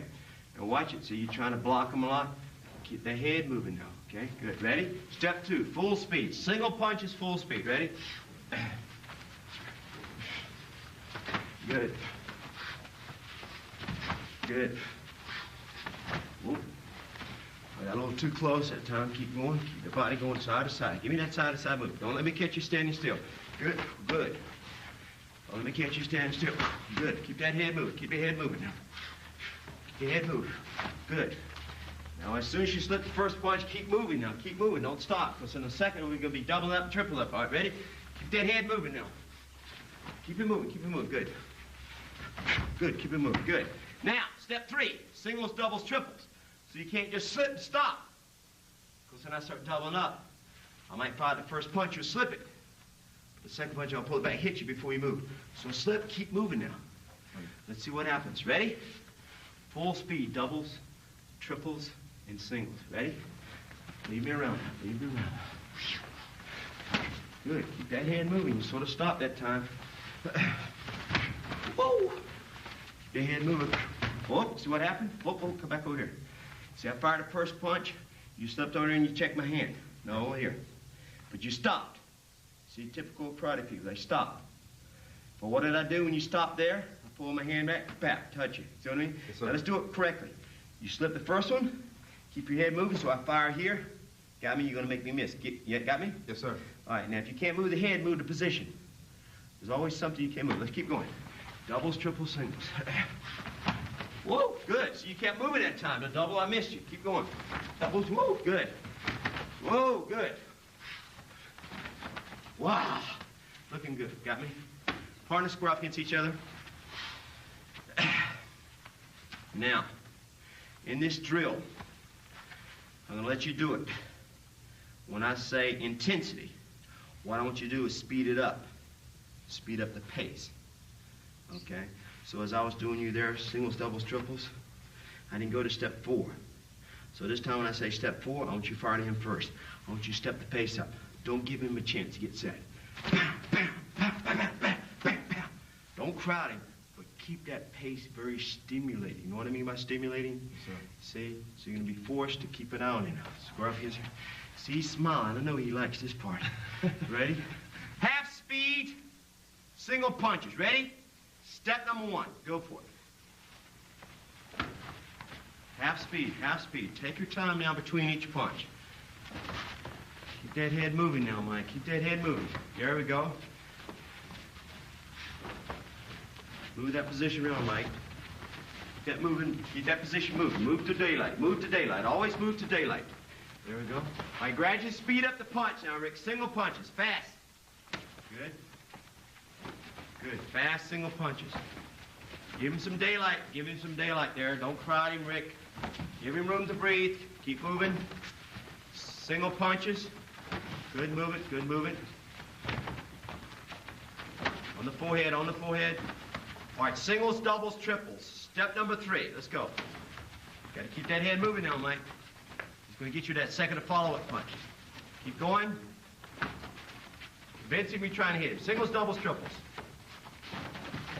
Whoa, what happened? You stop. Keep going. Step 4, intensity. Now speed the pace up. Don't give him a chance to react. Keep going, keep going. Give him room to breathe, Rick. Give him room to breathe. Speed the pace up. Don't let him get set. Don't let him recover. Don't let him recover. Keep the pressure on him. Keep the pressure on him. Pressure on him. Okay, hold it up. See what happens now? You don't have time to say, okay, now when this punch comes, I'm going to slip this one. Okay, when the second punch comes, I say, I think I'll block out. Okay, the third, I think I'll move out of the way. Don't have time to think and then execute. See? That cognitive mode of thinking, see, where you're thinking in concepts, what you're going to do next. You're taking time out to see the picture image just before you execute, act it out. See? Instead of doing that, let your body participate in the impulse. You see the punch coming, you have an impulse to do something. Let the body simultaneously participate in that impulse. See? Don't say, okay, body, wait, I'm going to figure it out first and then I'll tell you what to do. It's too late. Got me? You got to do a lot of sparring that way. Okay. Now, what you do is you let both partners switch off on this. Okay, which we won't take time out to do here. And at the end of these drills, my question would simply be, do you feel like you're a little more capable of making your opponent miss with that forward hand strike? And obviously an answer would have to be yes. And then you take it a step further. You say, okay, now I know how to make somebody miss with a forward hand strike. What about other techniques? Square up against me. Let's say, for example, he's coming in with a step-through lunge punch. What's a step-through lunge punch? Boom, back reposition. So, I can make you miss a step-through lunge punch, fire it again real fast. By stepping out of range, or real fast again. Stepping inside of it. See, turning my body to the side. Watch this in slow motion again, back reposition. Here comes a punch, just to get there, turn the shoulder. Now I'm on the inside of it. See, from here you come back with your counter moves, back reposition. Or, let's say the gentleman's trying to fire a side kick at me. Position, or slide up side kick. All right, real fast. I can step out of range of it, back reposition, or real fast again. Step inside of it. We call the art of making a miss, back reposition. You do all of these set 4-phase drills with all of these techniques. If you got a problem with one technique, you got a problem with a side kick, you got a problem with a roundhouse kick, you got a problem with a lunge punch, you got a problem with back fist strike. Go through these drills. Don't leave one out. Guarantee you it build your confidence. Then, once you're able to make somebody miss, then it's easy for you to set them up for a counter. For example, square off against me. We might begin by doing something like this. Start with the hands behind the back. Let's say, for example, you're firing a roundhouse kick at my head. When he fires a roundhouse kick at my head, fire. I'll slip to the inside, back reposition. And then the next kick, he comes with a hook and heel kick to the head. I'll slip to the outside. See how the drills work? There's no technique that can't be made to miss with your hands handcuffed behind your back. Now, what I want us to work on now is a few setups. How to deal with different types of fighters. Now, for example, square up against me over here. Position. I want your position right over here. First thing I want to do when I step in the ring is I want to have myself a good game plan. The one we've been working on right now. The art of making your opponent miss. It's an excellent game plan, especially against someone who's a good combination fighter, someone who's really fast off the fire line, or someone who has a reach advantage. It's an excellent way of neutralizing their attack. Remember, the first rule of all combat is you want to neutralize that man's position. You want to nullify his strengths, his strong points. So basically think of this. Nullify the advantages, take advantages of the weaknesses. That's what fighting is all about. It's a real simple formula. So now, position against me. This is the drill I want us to work on. I'm going to stand here, and I'm going to attempt to step in there real fast and catch you with a forward hand strike. I'm just going to try to touch on the forward hand strike. What I want you to try to do is, I want you to try to tag me with a counter side kick on the way in. Is that simple enough? Yes, sir. All right, now watch this drill. As soon as you see me coming, just catch me in a counter side kick. Ready? Now that's one way you might use of approaching a good fighter. A second way, I might do something like this. All right, so you see me coming, try to catch me in a counter kick. Now you gotta be fast. Draw the kick and then step in with a punch. Back reposition. Now watch. Let me go through this in sequence. First thing I want to do before I step in the ring is I want to create what we call a mindset. I want to give myself an assignment, a mental assignment, an objective. Something that I intend to keep my opponent to do to me while I figure out where his weaknesses are and take advantage of it. We call that a game plan, a strategy. Now, my strategy can be made up of different tactics.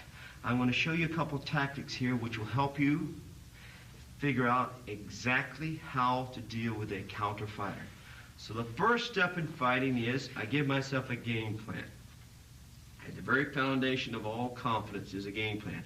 As I step into the ring, square up against me, Mike, first thing I want to do after I enter the ring is I want to quickly identify what type of fighter do I have in front of me. He's going to be one or two types. He's either going to be a lead-off fighter, that's the man who tries to beat you to the draw, or he's going to be a counter fighter. There's no other type of fighter, really. Everybody fits in one or two categories.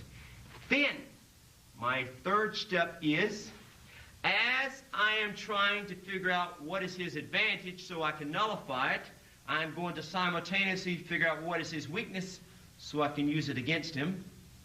While in conjunction, I'm keeping my eye on him, making sure he doesn't do something against what I intend to discover. And simultaneously, I'm going according to what my strategy dictates. So basically what I'm doing is, I want to figure out right away, is he a lead-off fighter or is he a counter fighter? And then at that point, I want to do what we call role reversal. Now let me show you how to deal with a counter fighter. I just showed you an example of it. Two things I can do. If I have a slight edge of speed over him, I can beat him to the draw. I can get there with a punch before he gets the counter kick out. Or, if he happens to have a slight edge of speed over me, what I want to do against a counter fighter is I want to draw his reaction. I want to draw his fire. I want to draw him off balance. So basically, I'm going to do a draw step, draw his fire, make him hesitate. As soon as he hesitates, then I follow through my technique. All right. Gentlemen, let's work on a couple of draw steps here real fast. Can we both? Let's all position over here, facing this direction, please. All right, facing this direction. Here are a couple of interesting draw steps. All right, Mike, can you come up just a little bit? Okay. First one we're going to do is this. We're going to do a quick explosive body fake forward, stop. Then from here, we're going to do a follow through. Come with a backhand, follow through with a punch underneath. Got me? All right, let's try it. Let's see the quick, intimidating, threatening fake first. Ready? Fake, back reposition. Make that movement convincing. Convince your opponent you're really coming for him. Remember, on a fake, you're trying to gain distance and you're trying to gain time while producing this result. And the result is you want to neutralize his defense. You want to cause him to hesitate.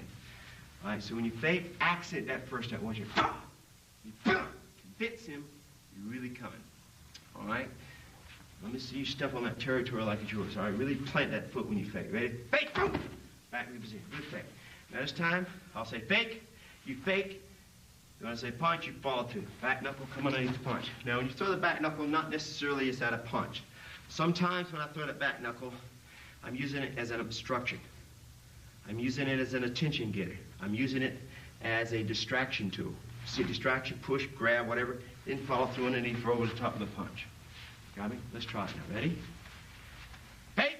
Punch! Back reposition. Let's try it one more time. Real quick, explosive. This is an indirect angular attack. All the way through the movement this time. Ready? Good movement, good movement, good movement. Now, that's one way to approach a counterfighter. What you're doing is the formula. Once you've identified he's a counterfighter, it's simple, called role reversal. You always hit your opponent where his defense is weakest. Where is a counterfighter's defense strong? When he's countering. Why? He beats all of his sparring partners when he counters. He beats everybody in the tournament when he's countering. So what do you do against a counterfighter? You don't let him counter you because that's where his defense is strong. Hit him where he's weak. Force him to, instead of countering, force him to lead off. That's called role reversal. So he assumes the role of a counterfighter, you force him to assume the role of the lead-off fighter.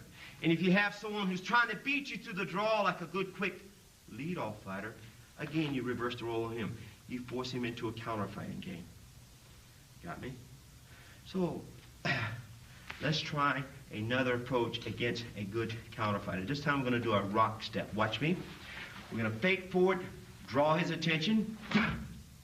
Here comes his counter kick or his counter punch. You're going to take a little half step back, rock like this.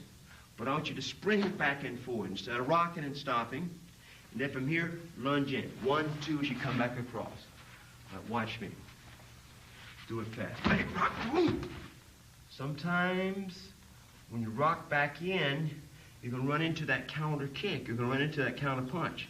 Eat it. Take a few risks. Don't stop and apologize. Oops, you got me. Drive him off balance. He might get the point this time. See, but if you stop, you're going to build his momentum, his confidence. Drain it from him, see? Take the air out of his attack. All right, position. Let's do it a rock step with me now. First, we're going to do a little explosive draw step. The fake. Ready? Fake. Hold it. Rock way back. Rock back forward and drive with the punches. Good. Reposition. Now, gentlemen, when you rock, try to make sure it's not real subtle like this. Really rock way back. And spring it. Don't slow motion it. Spring it. Got me? Watch me do it one more time. Fake. Rock and drive. See how fast I rocked? Let's try it one more time now. This time all the way through the movement. Fake, rock, follow through on your own. Ready? Right after that punch. Good. Imagine you got somebody standing in front of you. They're getting ready to counter you with a real fast counter side kick. I'm going to catch you right now. I mean, drive it in there. You got a rock. Sometimes you eat that kick. That's okay. Because he won't be thinking about kicking you next time. Let's try it again. Explode in there. Ready? Good, good, good, good.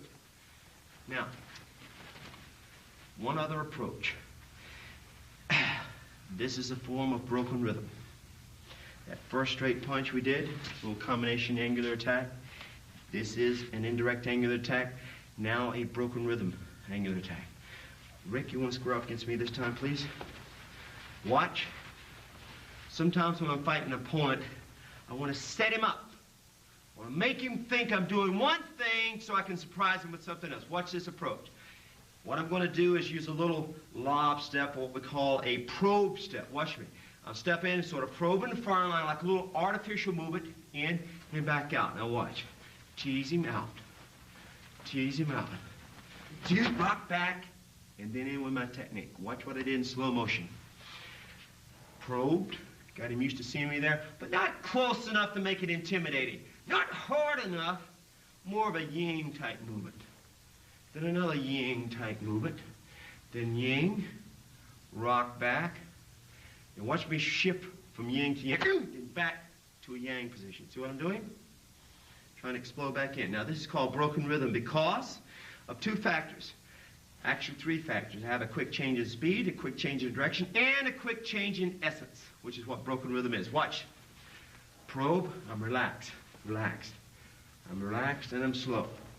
I'm going forward, then I come back, and then all of a sudden I change directions. That's a change in direction. I'm rocking back slowly, then a quick change in speed. I'm rocking back slow and relaxed. Then I come back fast and hard. See the shift from yin to yang there? That's called broken rhythm. Let's try it once, gentlemen.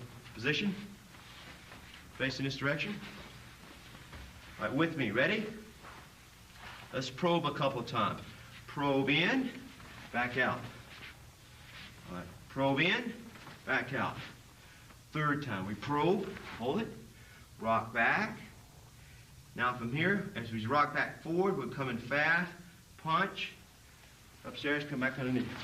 Back reposition. You got that, gentlemen? Let's try it again. Ready? We probe twice. Now in the 3rd probe. Probe in, hold it, rock back. Now fast, explode forward. Back reposition. Now let me just see the rock motion. Position. We probed. Now I just want to see the rock motion. When I say move, watch me, gentlemen. I want you to rock back slowly and then spring back fast. Got me? So it'll look like this. Watch me. Got me? Let me see it once. Ready? You've just completed the 3rd probe. Ready? Move. Boom. Good. Let's put the whole movement together. Ready? All right, probe in and out once, probe in and out twice, probe in and out 3rd time, go. Good. Now, let's design an exercise. Square up against each other, please. Counter side kick over here. I want you to approach it. You come straight in, back knuckle, underneath punch. You fake, back knuckle, underneath punch. Or you can set up with the probe step. Now, you can probe once, then go for it, or I can get him on the 1st probe, or you can take him on the 3rd. Don't let him know when you're coming. All right? As soon as he fires the counter side kick, it's your turn to attack him. This is an exercise to show you how to deal with a counter fighter. It's a role reversal drill. Got me? All right, counter fighting first, position, deal with the counter fighter. Set him up now.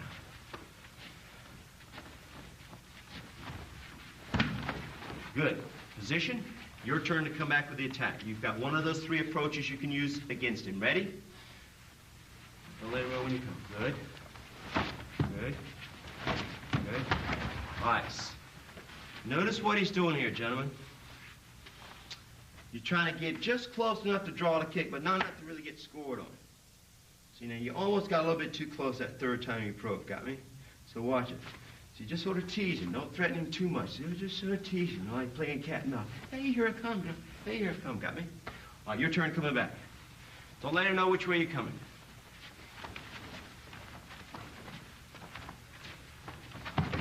Good. Good move. One more time. Mike, you're coming back against Rick. Position.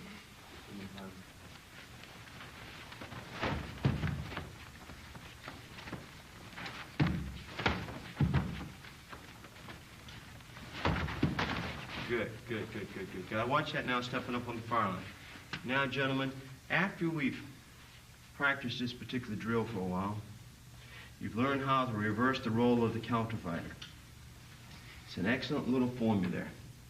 What I want you to do now is, let's put this strategy into process and see if it actually works. Now, keep this in mind. Somebody says, well, what purpose is all that moving? We don't move in our style. That's okay. I'm not asking you to move. All I'm doing is take an objective look at what I'm showing you. See if there's a way you can make an adjustment or use this at times. But don't lose your own style. That's your foundation. You can only go as far in the martial arts as your foundation is strong. But keep this in mind. Your foundation has no future without a little innovation. Got me? So be creative. Now square up against me. Watch this. I want you 2 gentlemen to spar. Go back to the same drill you had before. Use the forward hand strike, lead leg roundhouse kick, lead leg side kick only. Just those 3 techniques. Got me? All right, square up against each other. All right, square off. Let's create a mindset first. Your strategy is do everything in your power to make your opponent miss. Keep moving, keep moving. Don't give him a target. Called target starvation. Keep the target moving. Don't give it to him. Got me? As soon as you fire, don't stop giving him the target. Keep moving. Got me? So keep him busy by continuing to move. Just those three techniques. Let's see what happens. Position. Watch each other like a hawk.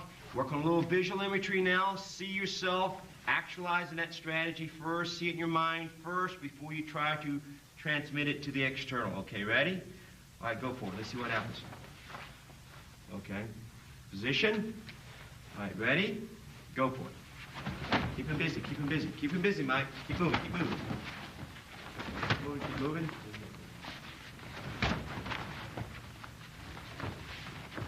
Keep him busy. Don't give him a stationary target. As soon as you fire, move. As soon as you fire, move. Keep that head moving side to side. Keep that head moving. Keep it moving. Keep it moving.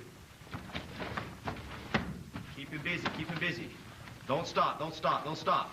So you try to get off first. Try to get off first. The man fires first has the advantage. Don't let him fire first. Keep him busy. Keep him busy. All right, gentlemen, back reposition. Okay, real fast, my question would be at that time is, do you feel a little more in control to any degree when you're using that strategy against your opponent? Or you gentlemen feel like you're more aware of what to look for? Do you feel this way? Let me ask this. Do you feel like it's easier to make him miss the punches now? Do you feel like it's easier to make him miss the punch now that you're using a strategy as to maybe the first time you work? Now, you may not make this strategy work for you 100% of the time, but if you can make it work for yourself about 25, 30% of the time, that's excellent. After about 6 months of practice, when I say practice, I'm talking about daily practice, not once or twice a week. Daily practice. 6 months' time, you should be able to make this strategy work for you at least 50, 60% of the time. And if you have a problem being hit, which we all do, guarantee you this strategy will work for you. All you got to do is position somebody in front of you and say, okay, I want you to think about throwing a combination, like a simple punch, punch, punch. And then tell the person to imagine firing that combination at you. Then you say, okay, now, that's easy for you to imagine a combination when I'm standing still. But the next time you tell them to think about firing that combination, start your head moving side to side, up and down. Then you tell them to think combination. It's hard for a person to think combination when the target is moving. So it's a good way of nullifying, neutralizing, taking the advantage away from a good combination fighter. A person who's faster than you want to get down and under their techniques. Keep that target moving. And practice this. So whether you're a person who's just interested in self-defense skills, training skills for competition, point fighting, full contact fighting, guarantee you this is an excellent, excellent strategy to help you gain the advantage over your opponent, or at least be able to adjust to any kind of a new situation. The situation we're working with here today is controlling a counterfighter. And remember this, the more situations you know how to control, the confidence you learn in one situation rolls over, carries over, transcends over into the other context. And the more context, the more situations you know how to control, the broader the range of confidence you're going to achieve. And as I always say, what greater gift to give yourself than the gift of self-confidence. I want to thank you for joining us.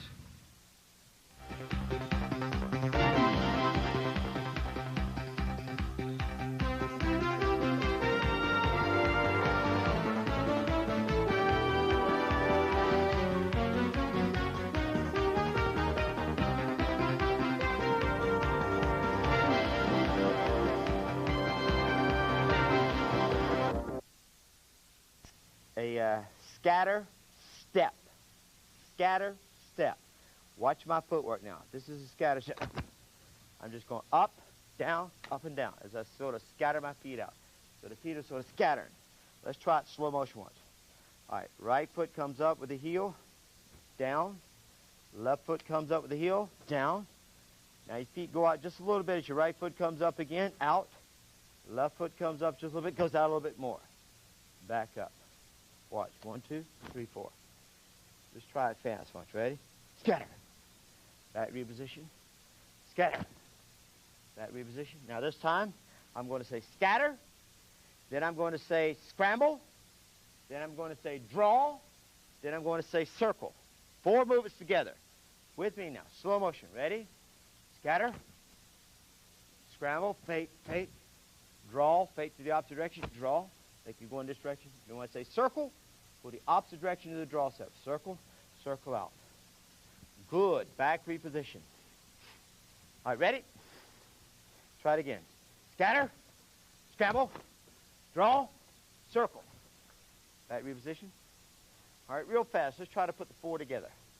So when I say move, you go scatter, scramble, draw, circle. Real fast. Scatter, scramble, draw, circle.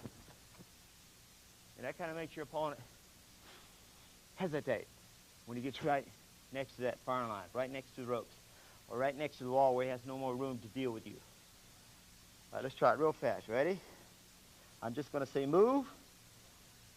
You scatter, scramble, draw, circle out of there. Ready? Boom! Circle out. Good. Back reposition. One more time. Let's try it real fast. Ready? Boom! Back reposition. It's very imperative that when you're doing this footwork, to utilize your head. Fake right, fake left. Double fake. Or fake draw. Fake draw. There's many ways of moving on your feet. If I'm attacking somebody, I might do a simple draw, zip, fake, to follow through with a punch or a kick.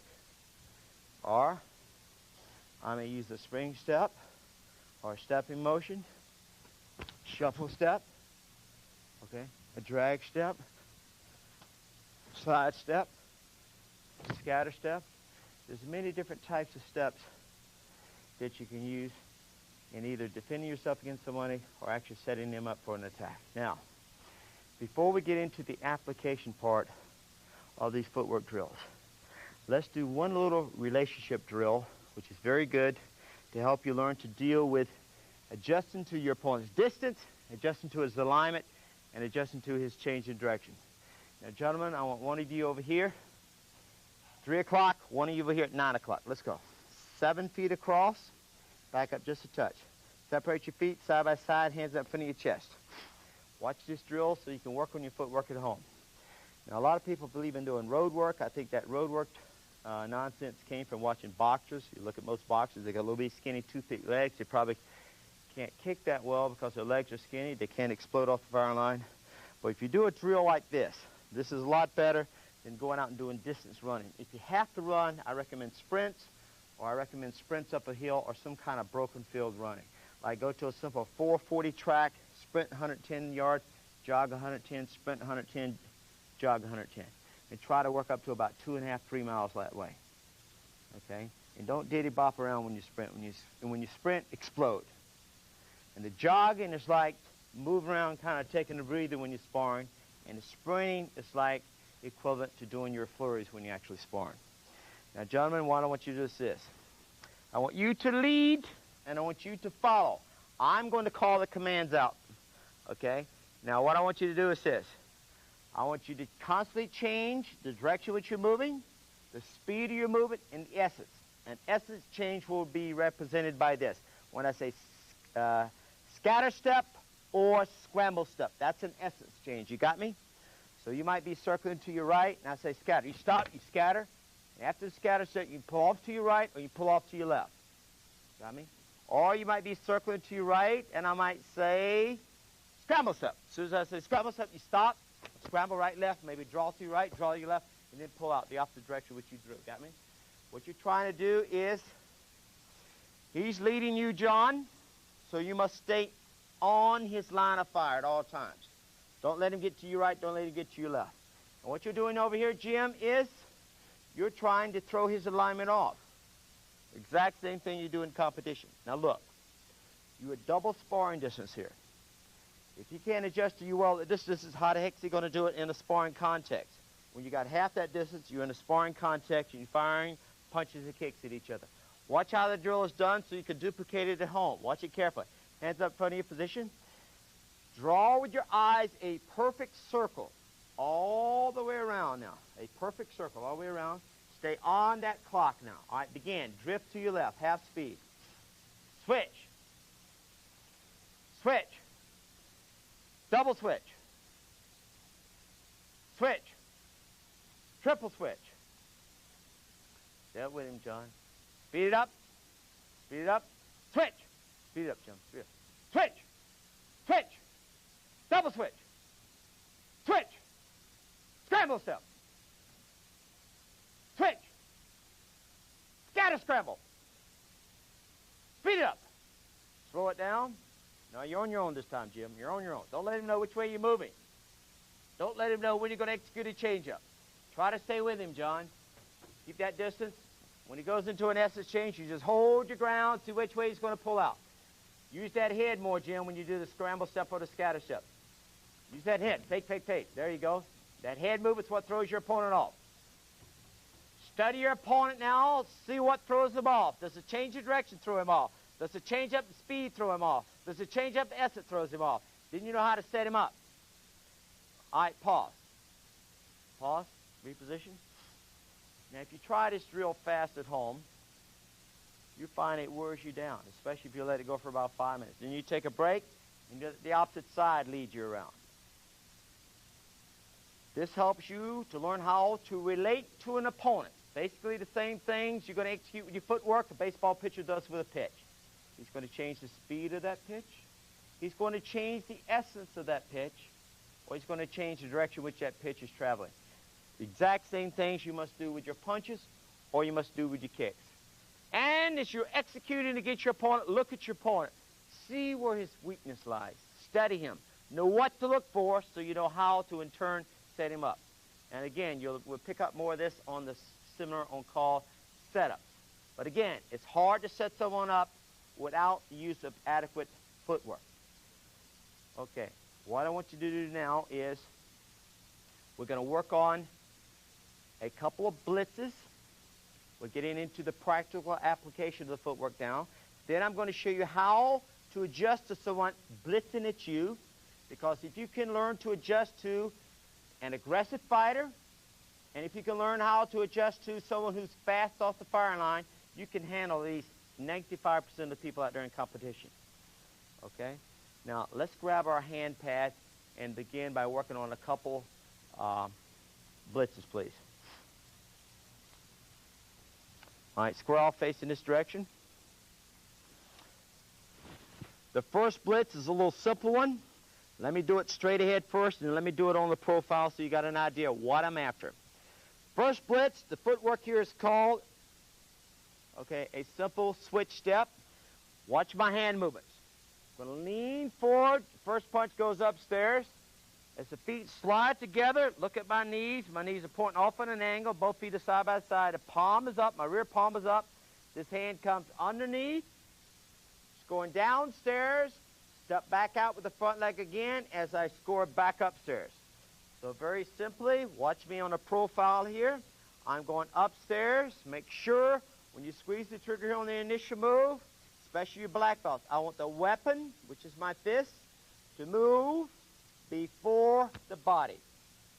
Hope it didn't hurt the microphone there. Hand first, body second. That's your first initial move. You're using this move to get that initial jump on your opponent to neutralize his defense. I want a good, educated lead-off technique. An educated technique is one which gains both distance and it gains time while producing a result. It neutralizes the man's defense. So a good, educated jab off the front stand here. Feet come together downstairs, back upstairs on the body. Upstairs, downstairs, back upstairs again. Now today, I want to concentrate on straight line blitzes. Yes, there are dozens and dozens of ways of blitzing your opponent. I am more interested in capturing the essence of what a blitz means, which is when you squeeze that trigger, don't pity-pat around, don't half-step towards your opponent, don't move with an apologetic attitude. Listen to what the word blitz means. When you squeeze that trigger, I want you to feel it. Put some substance behind it. That means I want you to feel it as if you mean it. So don't come in there like, oh, I'm sorry to hit you. When you squeeze that trigger, I don't care if you're fast or slow. I don't care if you got good technique or bad technique. I don't care if you're a kicking stylist or a punching stylist, or even someone who lacks footwork. When you squeeze that trigger, have a sense inwardly that you really mean it. And send that signal to your opponent with your eyes. Just look at him and just be dead, cold-blooded serious with your eyes. And when you squeeze that trigger, Just go there with the intent that you're not here to stop. When I was in Okinawa, when we sparred, we only had one rule. Never stop. Never quit. You can't beat somebody who won't quit. All right, let's try this first blitz, gentlemen. Face straight ahead. Slow motion. Get the essence and the mechanical movements down first. Front hand goes first, upstairs. Lean in, front hand. Feet come together, punch downstairs. Step back out, back upstairs again. Back reposition. Watch my feet. The rear foot switches places with my front foot. Watch it. Watch my rear foot switch places. If I see it switch places, we call that a switch step attack. So when you blitz, look at me, please. I don't want you to come in here like it's a combination. 1, 2, 3. Now listen how rapidly I hit my gi. 1, 2, 3, 1, 2, 3, 1, 2, 3. That's how fast I want you to get those punches off.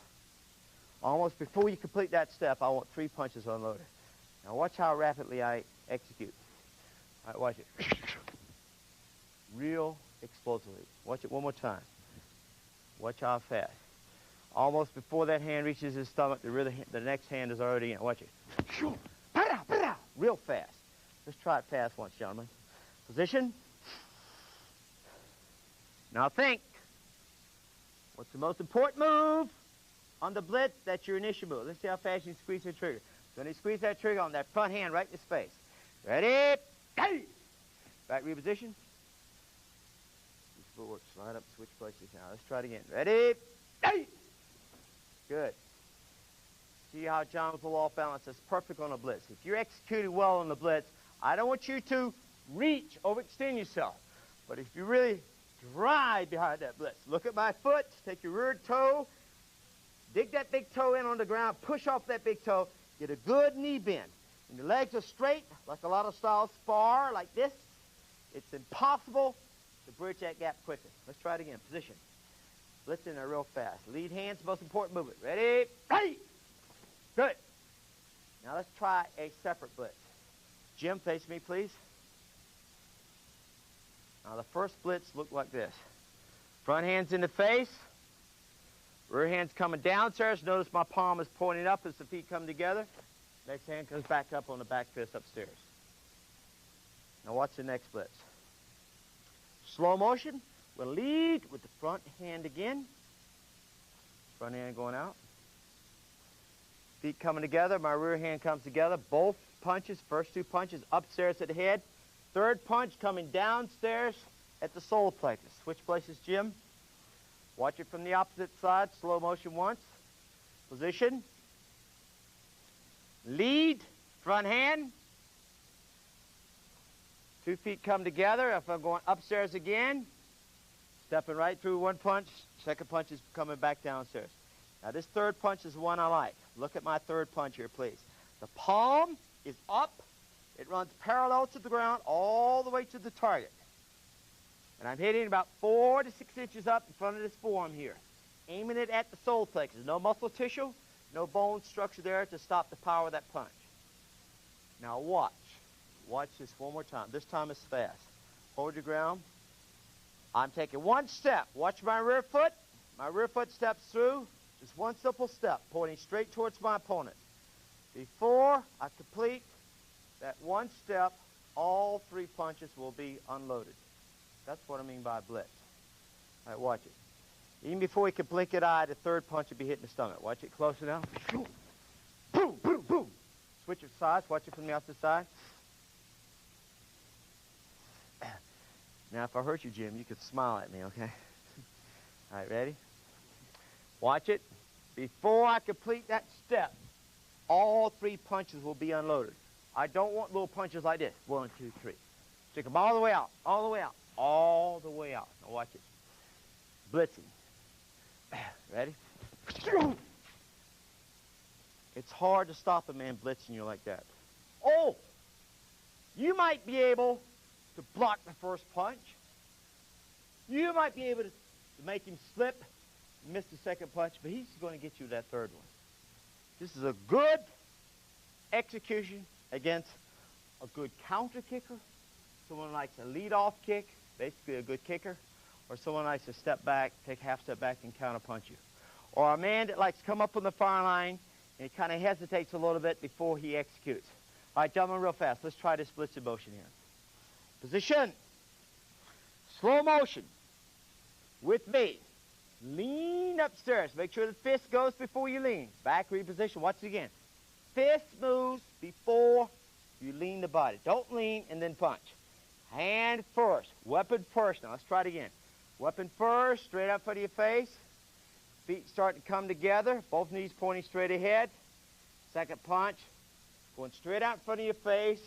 Rear arm up like this, guarding your body. Now step through. Turn the palm up. Palm up. Scoop it all the way in. Turn the hip all the way in. Pull it back. Scoop it in and out. Everybody see that motion? Back. Reposition now.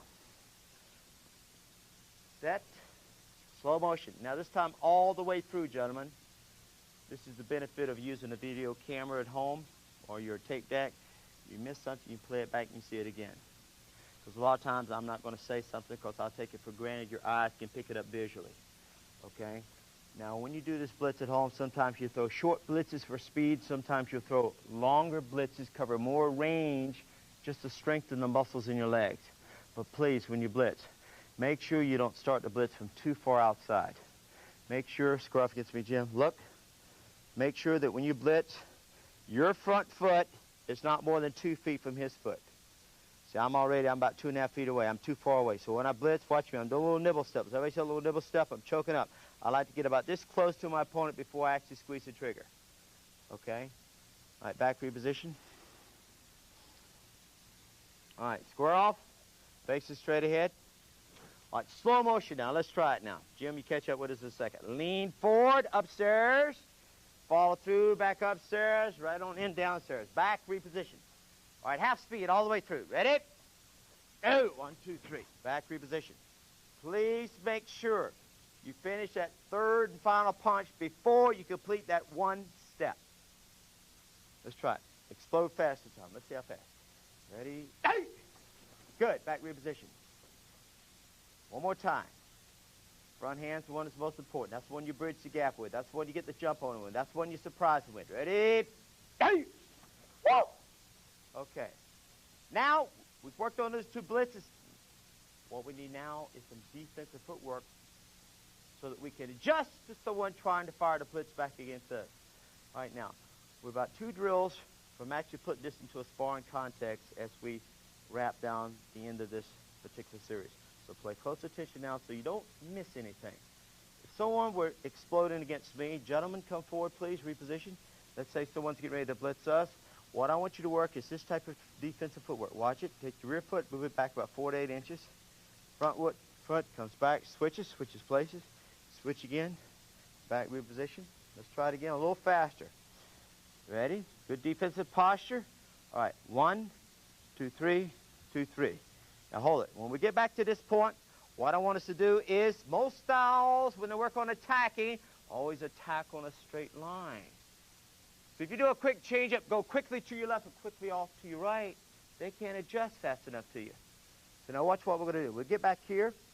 I move it that way a little bit, John. Watch my footwork closely. We're going to do a switch step from here. I'm going to switch. All right, let's try it now. Back reposition. Ready? Watch the switch step when we get back there now. Ready? All right, shuffle back once. Shuffle back twice. Switch. Hold it right where you're at. Now, without going up and down, switch again. Switch again. Double switch. Double switch. Triple switch. Hold it right there and back off real fast. See the quick 90-degree angle we made here? Let's try it fast once, gentlemen. Let's go. Position. So imagine someone's pressuring you, pushing you up against the ropes, up against the wall, or right out near the edge of the ring. You're running out of daylight. So instead of stopping, falling back off balance like most fighters do, or going into what I call a chicken fight, and they were close together, they look like a bunch of chickens. Learn how to make that 90-degree turn, and to see how well your opponent can adjust to that quick change-up you're executing. All right, position. This time about half speed. We'll go back and make a quick change-up and drift off to our left. Is that clear? Let's try it now. Back up a little bit, John. Ready? All right, ready? Move. Shuffle back once, twice, switch step back off. Back reposition. Let's try it again real fast. Ready? Fast this time. Hey, switch, back off. Again, real fast. Let's try it. Position. This time, as you shuffle back, I want you to switch step and go off to your right instead of back off to your left. Ready? Go. Switch, go back to your right. Good. Okay. Now, let's put these two drills together. Watch my partner and I first of all. Okay? Jim, face me up here on an angle. All right, John, watch us so you can duplicate this exact drill. Number one, most important thing is make sure you get a good position against your opponent. I usually don't like my opponent to get set before I do. Notice Jim is already set, and I'm entering my position last. I won't do this in a regular situation. All right? Now, I'm going to let you blitz at me first. So watch. You're going to work on your blitzing footwork. I'm going to work on my defensive footwork, my ability to adjust to your blitz. Okay? Now I want you to start off at half speed. Watch this at half speed. Now watch. When you blitz, I can do a switch step right in place, or I can shuffle back once and then do a switch step, or I can go back 3 times and switch step, or 4 times. Keep this in mind, folks. The further back you move before you execute a changeup, the more momentum he's going to have behind his attack. You don't want to build the aggressive opponent's momentum. The key to dealing with an aggressive opponent is learn how to take the momentum out of his attack. You've got to cut him off. All right, you ready? You come at me first, half speed, half speed. All right, I shuffle back once, and then I did a switch step. My turn coming back at you now. Position. Now again, you don't have to have the contact pads on when you do this drill. You notice throughout the seminar, if you play your videotape slow, you notice my hands have been going kind of high at his forehead. In a real situation, I'll aim at his neck. Because I don't care which way he moves his head, I'm still going to hit something. But for safety's sake, I always aim high. That way, if I do hit him, I got somebody to come play with me tomorrow. Jim and I like to play. All right. Ready? He's thinking about the other day when he slipped. He went like this and threw an uppercut. A little hit below the belt there. Of course, I played like it hurt. Oh, Jim! He went about 20 feet away, and he goes, gee, Joe, I'm really sorry. Position. Ready? My turn coming back. Again, half speed, folks. Watch it. All right, ready? Your turn to adjust. Right? Good. Now back. He's coming back at me at full speed this time. Full speed. Let's see what happens now. Notice I did a switch step right off the bat. Notice how his momentum carried forward. Sometimes you get a man with a reach advantage or a speed advantage. Oh, just switch off and yield the right way. Let him go by. As he goes by, I'll tag him. Okay, now that little trick only one time. My turn coming back at you at full speed. Okay, you got to be fast now. All right. See what happened? I got him with the front hand. Back reposition. Play that tape back. Got to watch it now. When the man's coming at you with a blitz, don't be sitting there thinking, okay, now when the blitz comes, I'm going to shuffle back this way and switch off. You got to make him miss that first move. See, if you make him miss that first move, there's a good chance his follow-through is not going to work, all right? Now get set this time. All right, don't let me tag you that first move. Now let's see how well he can adjust. Good. He got away from me that time. Okay. Watch my two partners try to drill once real fast. Gentlemen, position against each other. Let's go back and forth this way. John, half speed, blitz at Jim first. He's going to try to blitz at you. Let's see how well you can adjust to the blitz. Remember the drill now. Good adjustment footwork here. One's working on offensive footwork, the other's working on defensive footwork. His turn coming at you first. Don't let him know when you're squeezing the trigger. Okay, go for it. Let's see what happens. That was a little too fast, folks, so at home, make sure you don't start off quite that fast. All right, Jim, your turn coming back against him. All right, position down here so we don't go out of frame. Move it down here just a little bit now. All right, now watch. Does everybody see the distance between the footwork? Jim, I choke up just a little bit. You're a little bit too far away. Okay, go for it. Let's see what happens. Good. Now let's go on half speed twice. Now this time, let's go to full speed and see what happens. Watch the adjustment. Let's see how well you can adjust to him blitzing you full speed. You ready, John? Don't let him know what's coming. Let's see what happens now. Good. Good penetration. Good adjustment over here, Jim. All right. Shift it down this way a little bit. Watch him carefully. Let's see how well you adjust, John, to his blitz coming back at you now. Watch the footwork, gentlemen. Good. Good switch off. Now watch me, please. John, watch this for a second. Position. Sometimes you don't always just blitz with a hand. A lot of times I'll set my opponent up. Throw a little probe kick in there like this. Watch mine for that. Just kind of probe. See, touch the shin out here, probe. Then right off the top end of that little probe, I'll come in with a blitz. So what I'm doing is basically this. And I'll play around with this a little bit on the setups and the scruffy. I'll come slow, start slow, boom, then go fast. Right in the middle of the technique. So I get my opponent accustomed to a slow motion movement, then I'll change speed and change essence right in the middle of that move, and get him with the blitz. Now, let's take the last drill here.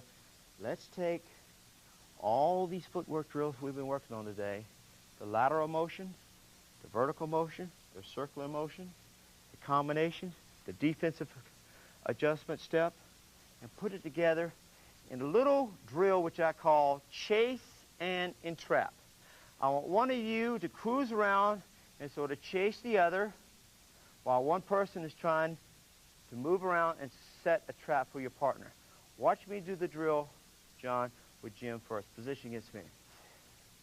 Now watch carefully at home now so you can get the cosmetic appearance of this drill properly.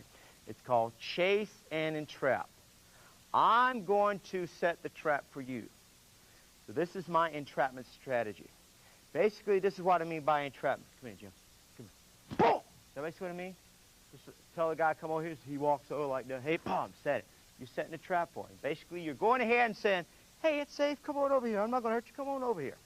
He kind of struts over like with his hands in his pockets, zapping, setting a trap for him. Now watch. Watch this carefully, John. Watch this carefully at home. What I want is this.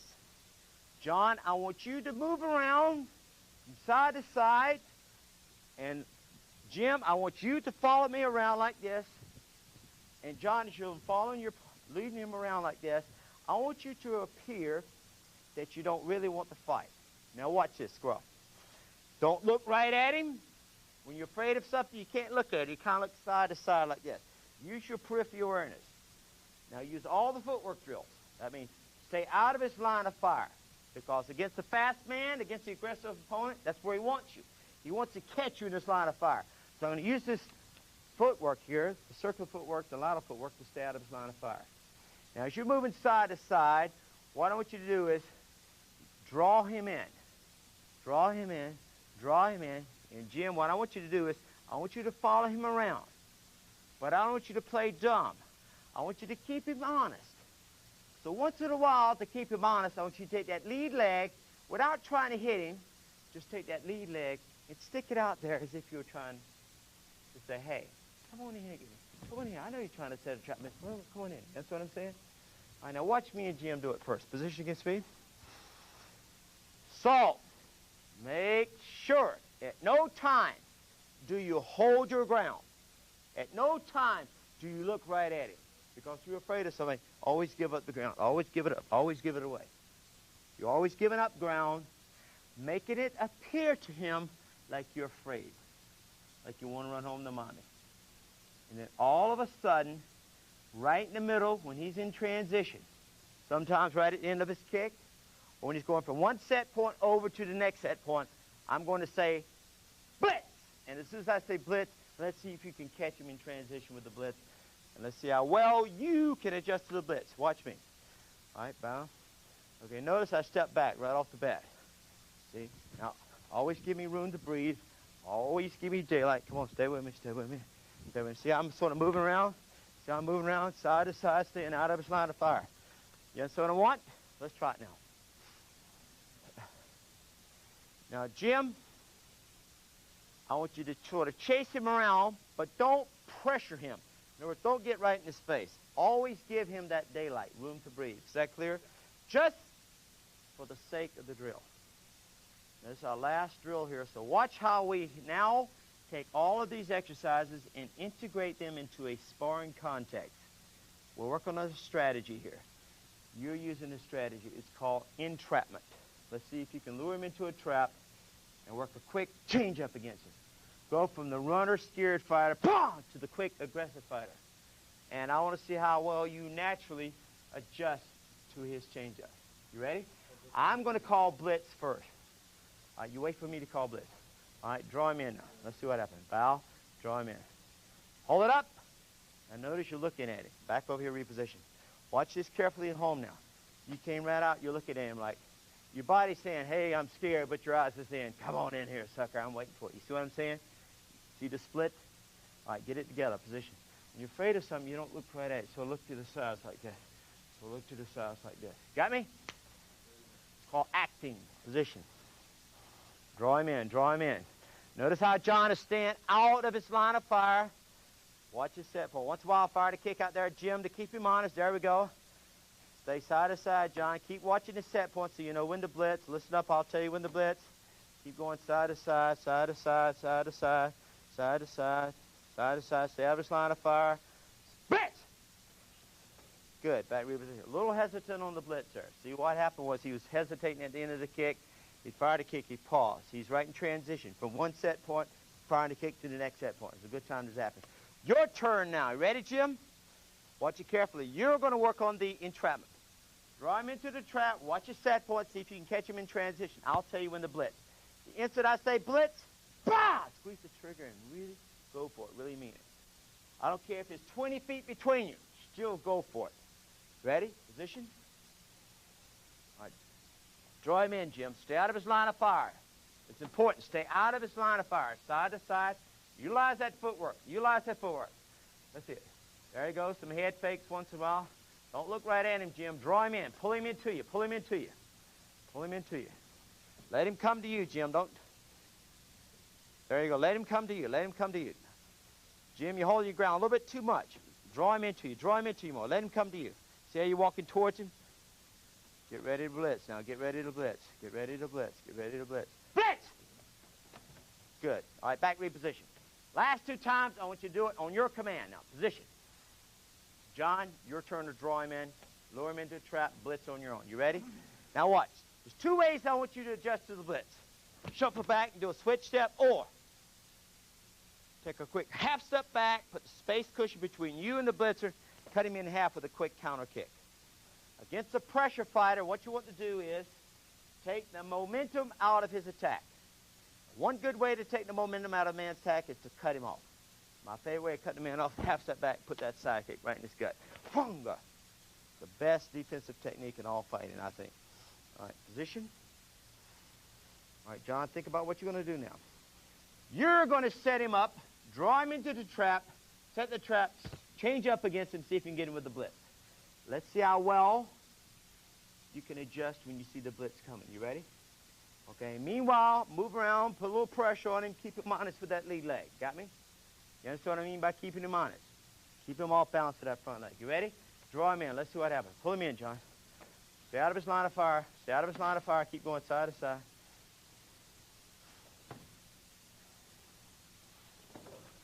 All right, so you got the jump on you, Jim. So you're firing the kick, and you're kind of hesitating at the end of the kick. It's a good time for the man to get the jump on you with a blitz. Does everybody pay close attention to that?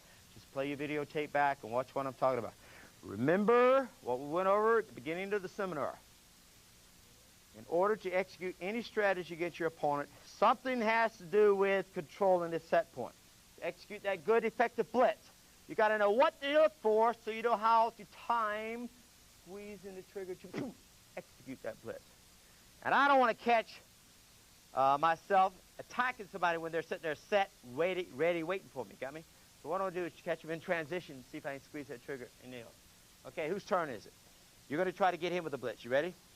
So draw him in. Now, you guys are still doing this. Watch me. You're still holding your ground a little bit too close. Like, come on in here and get me. Come on in here and get me. Draw him in. See, draw him in. Play more of a running game. So what this does is it teaches those at home how to deal with that fighter who plays that little cat and mouse game, plays hide and go seek. Got me? So you may never fight like what I'm showing you here on the tape. But at least if you ever go up against someone who ever tries this against you, at least because you saw it on tape, you'll know how to adjust to it if that time ever comes. All right, you ready? Full speed now. Let's see how well you adjust to the blitz. Set him up. Work the entrapment strategy. Ready? All right, draw him in, Jim. Let's go. Draw him in. Draw him in. Don't go towards him, Jim. Pull him to you. Pull him to you. Wait and let him come to you now. Good, good, good, good. All right, now, when you go for that blitz, Groff, watch this. At home, don't pity-pat in it. Oh, I got you. Go on, drive, bucket right, drive. So even if you get scored on when you're blitzing, he'll think twice about holding his ground, trying to adjust your blitz next time. All right, now, I hope this gives you an idea of a very important principle, target relocation. You're up against an opponent who has a reach advantage or a speed advantage, or he's has an advantage of aggressiveness against you. Deny him access to the target. You've got to stay out of his line of fire. What better way to do that than to use the tool called footwork? And if you've got to set your opponent up to get the jump on somebody who happens to be maybe a little bit faster than you are, you need footwork. You need footwork as that aid in order to set him up. It's impossible without footwork. Now, I would recommend you go back to your schools and start integrating some footwork drills into your regular classes. Sometimes I've seen students stand like this in class, and they go up to execute a kick. They might step in, fire the kick, back reposition. Well, keep doing those drills, but instead try to explode and pull out real fast. Or maybe try to move. Use the footwork just before you execute the punch or execute the kick or execute your combination. Again, I agree with Bruce Lee. Footwork is the most neglected aspect of all martial arts. Yet what's so strange, it's still the most important. Okay? And until someone comes along with a better answer, I still feel that this one should suit for now. And some of your styles, fight flat-footed or without movement, that's okay. Try to gradually integrate some of these drills into the way you're sparring. But don't change your style. Please don't change your style because I said so or because I recommend it. Use your style as your base. Integrate some of these drills, and you can always fall back to your base. Like, for example, whenever you're in a sparring match and the going gets rough, you can always go back to your fundamental way of sparring. It's what I call reinvest in your basics. Okay, until next time, I recommend you doing this. Whenever I go out to spar somebody, or as I'm working with my sparring partners getting them ready for the next fight, I recommend two things. Always step in that ring. Make sure that you are tougher than your other opponent. When you know you're tougher than your opponent, how is he going to beat you? And number two, don't get hit. If you know you're tougher than your opponent and you know he can't hit you, how can he beat you? I'll give you the knowledge.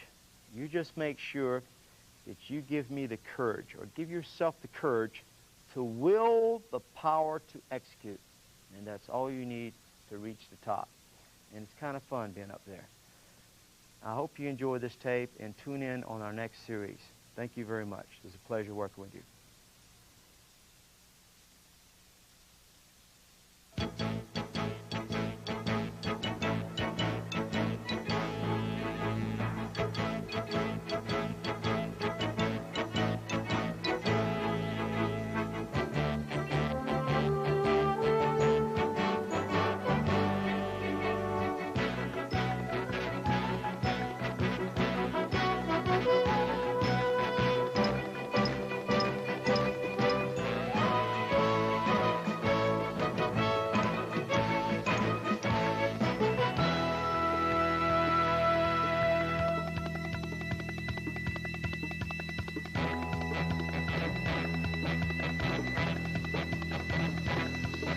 Primeras instancias del Campeonato Mundial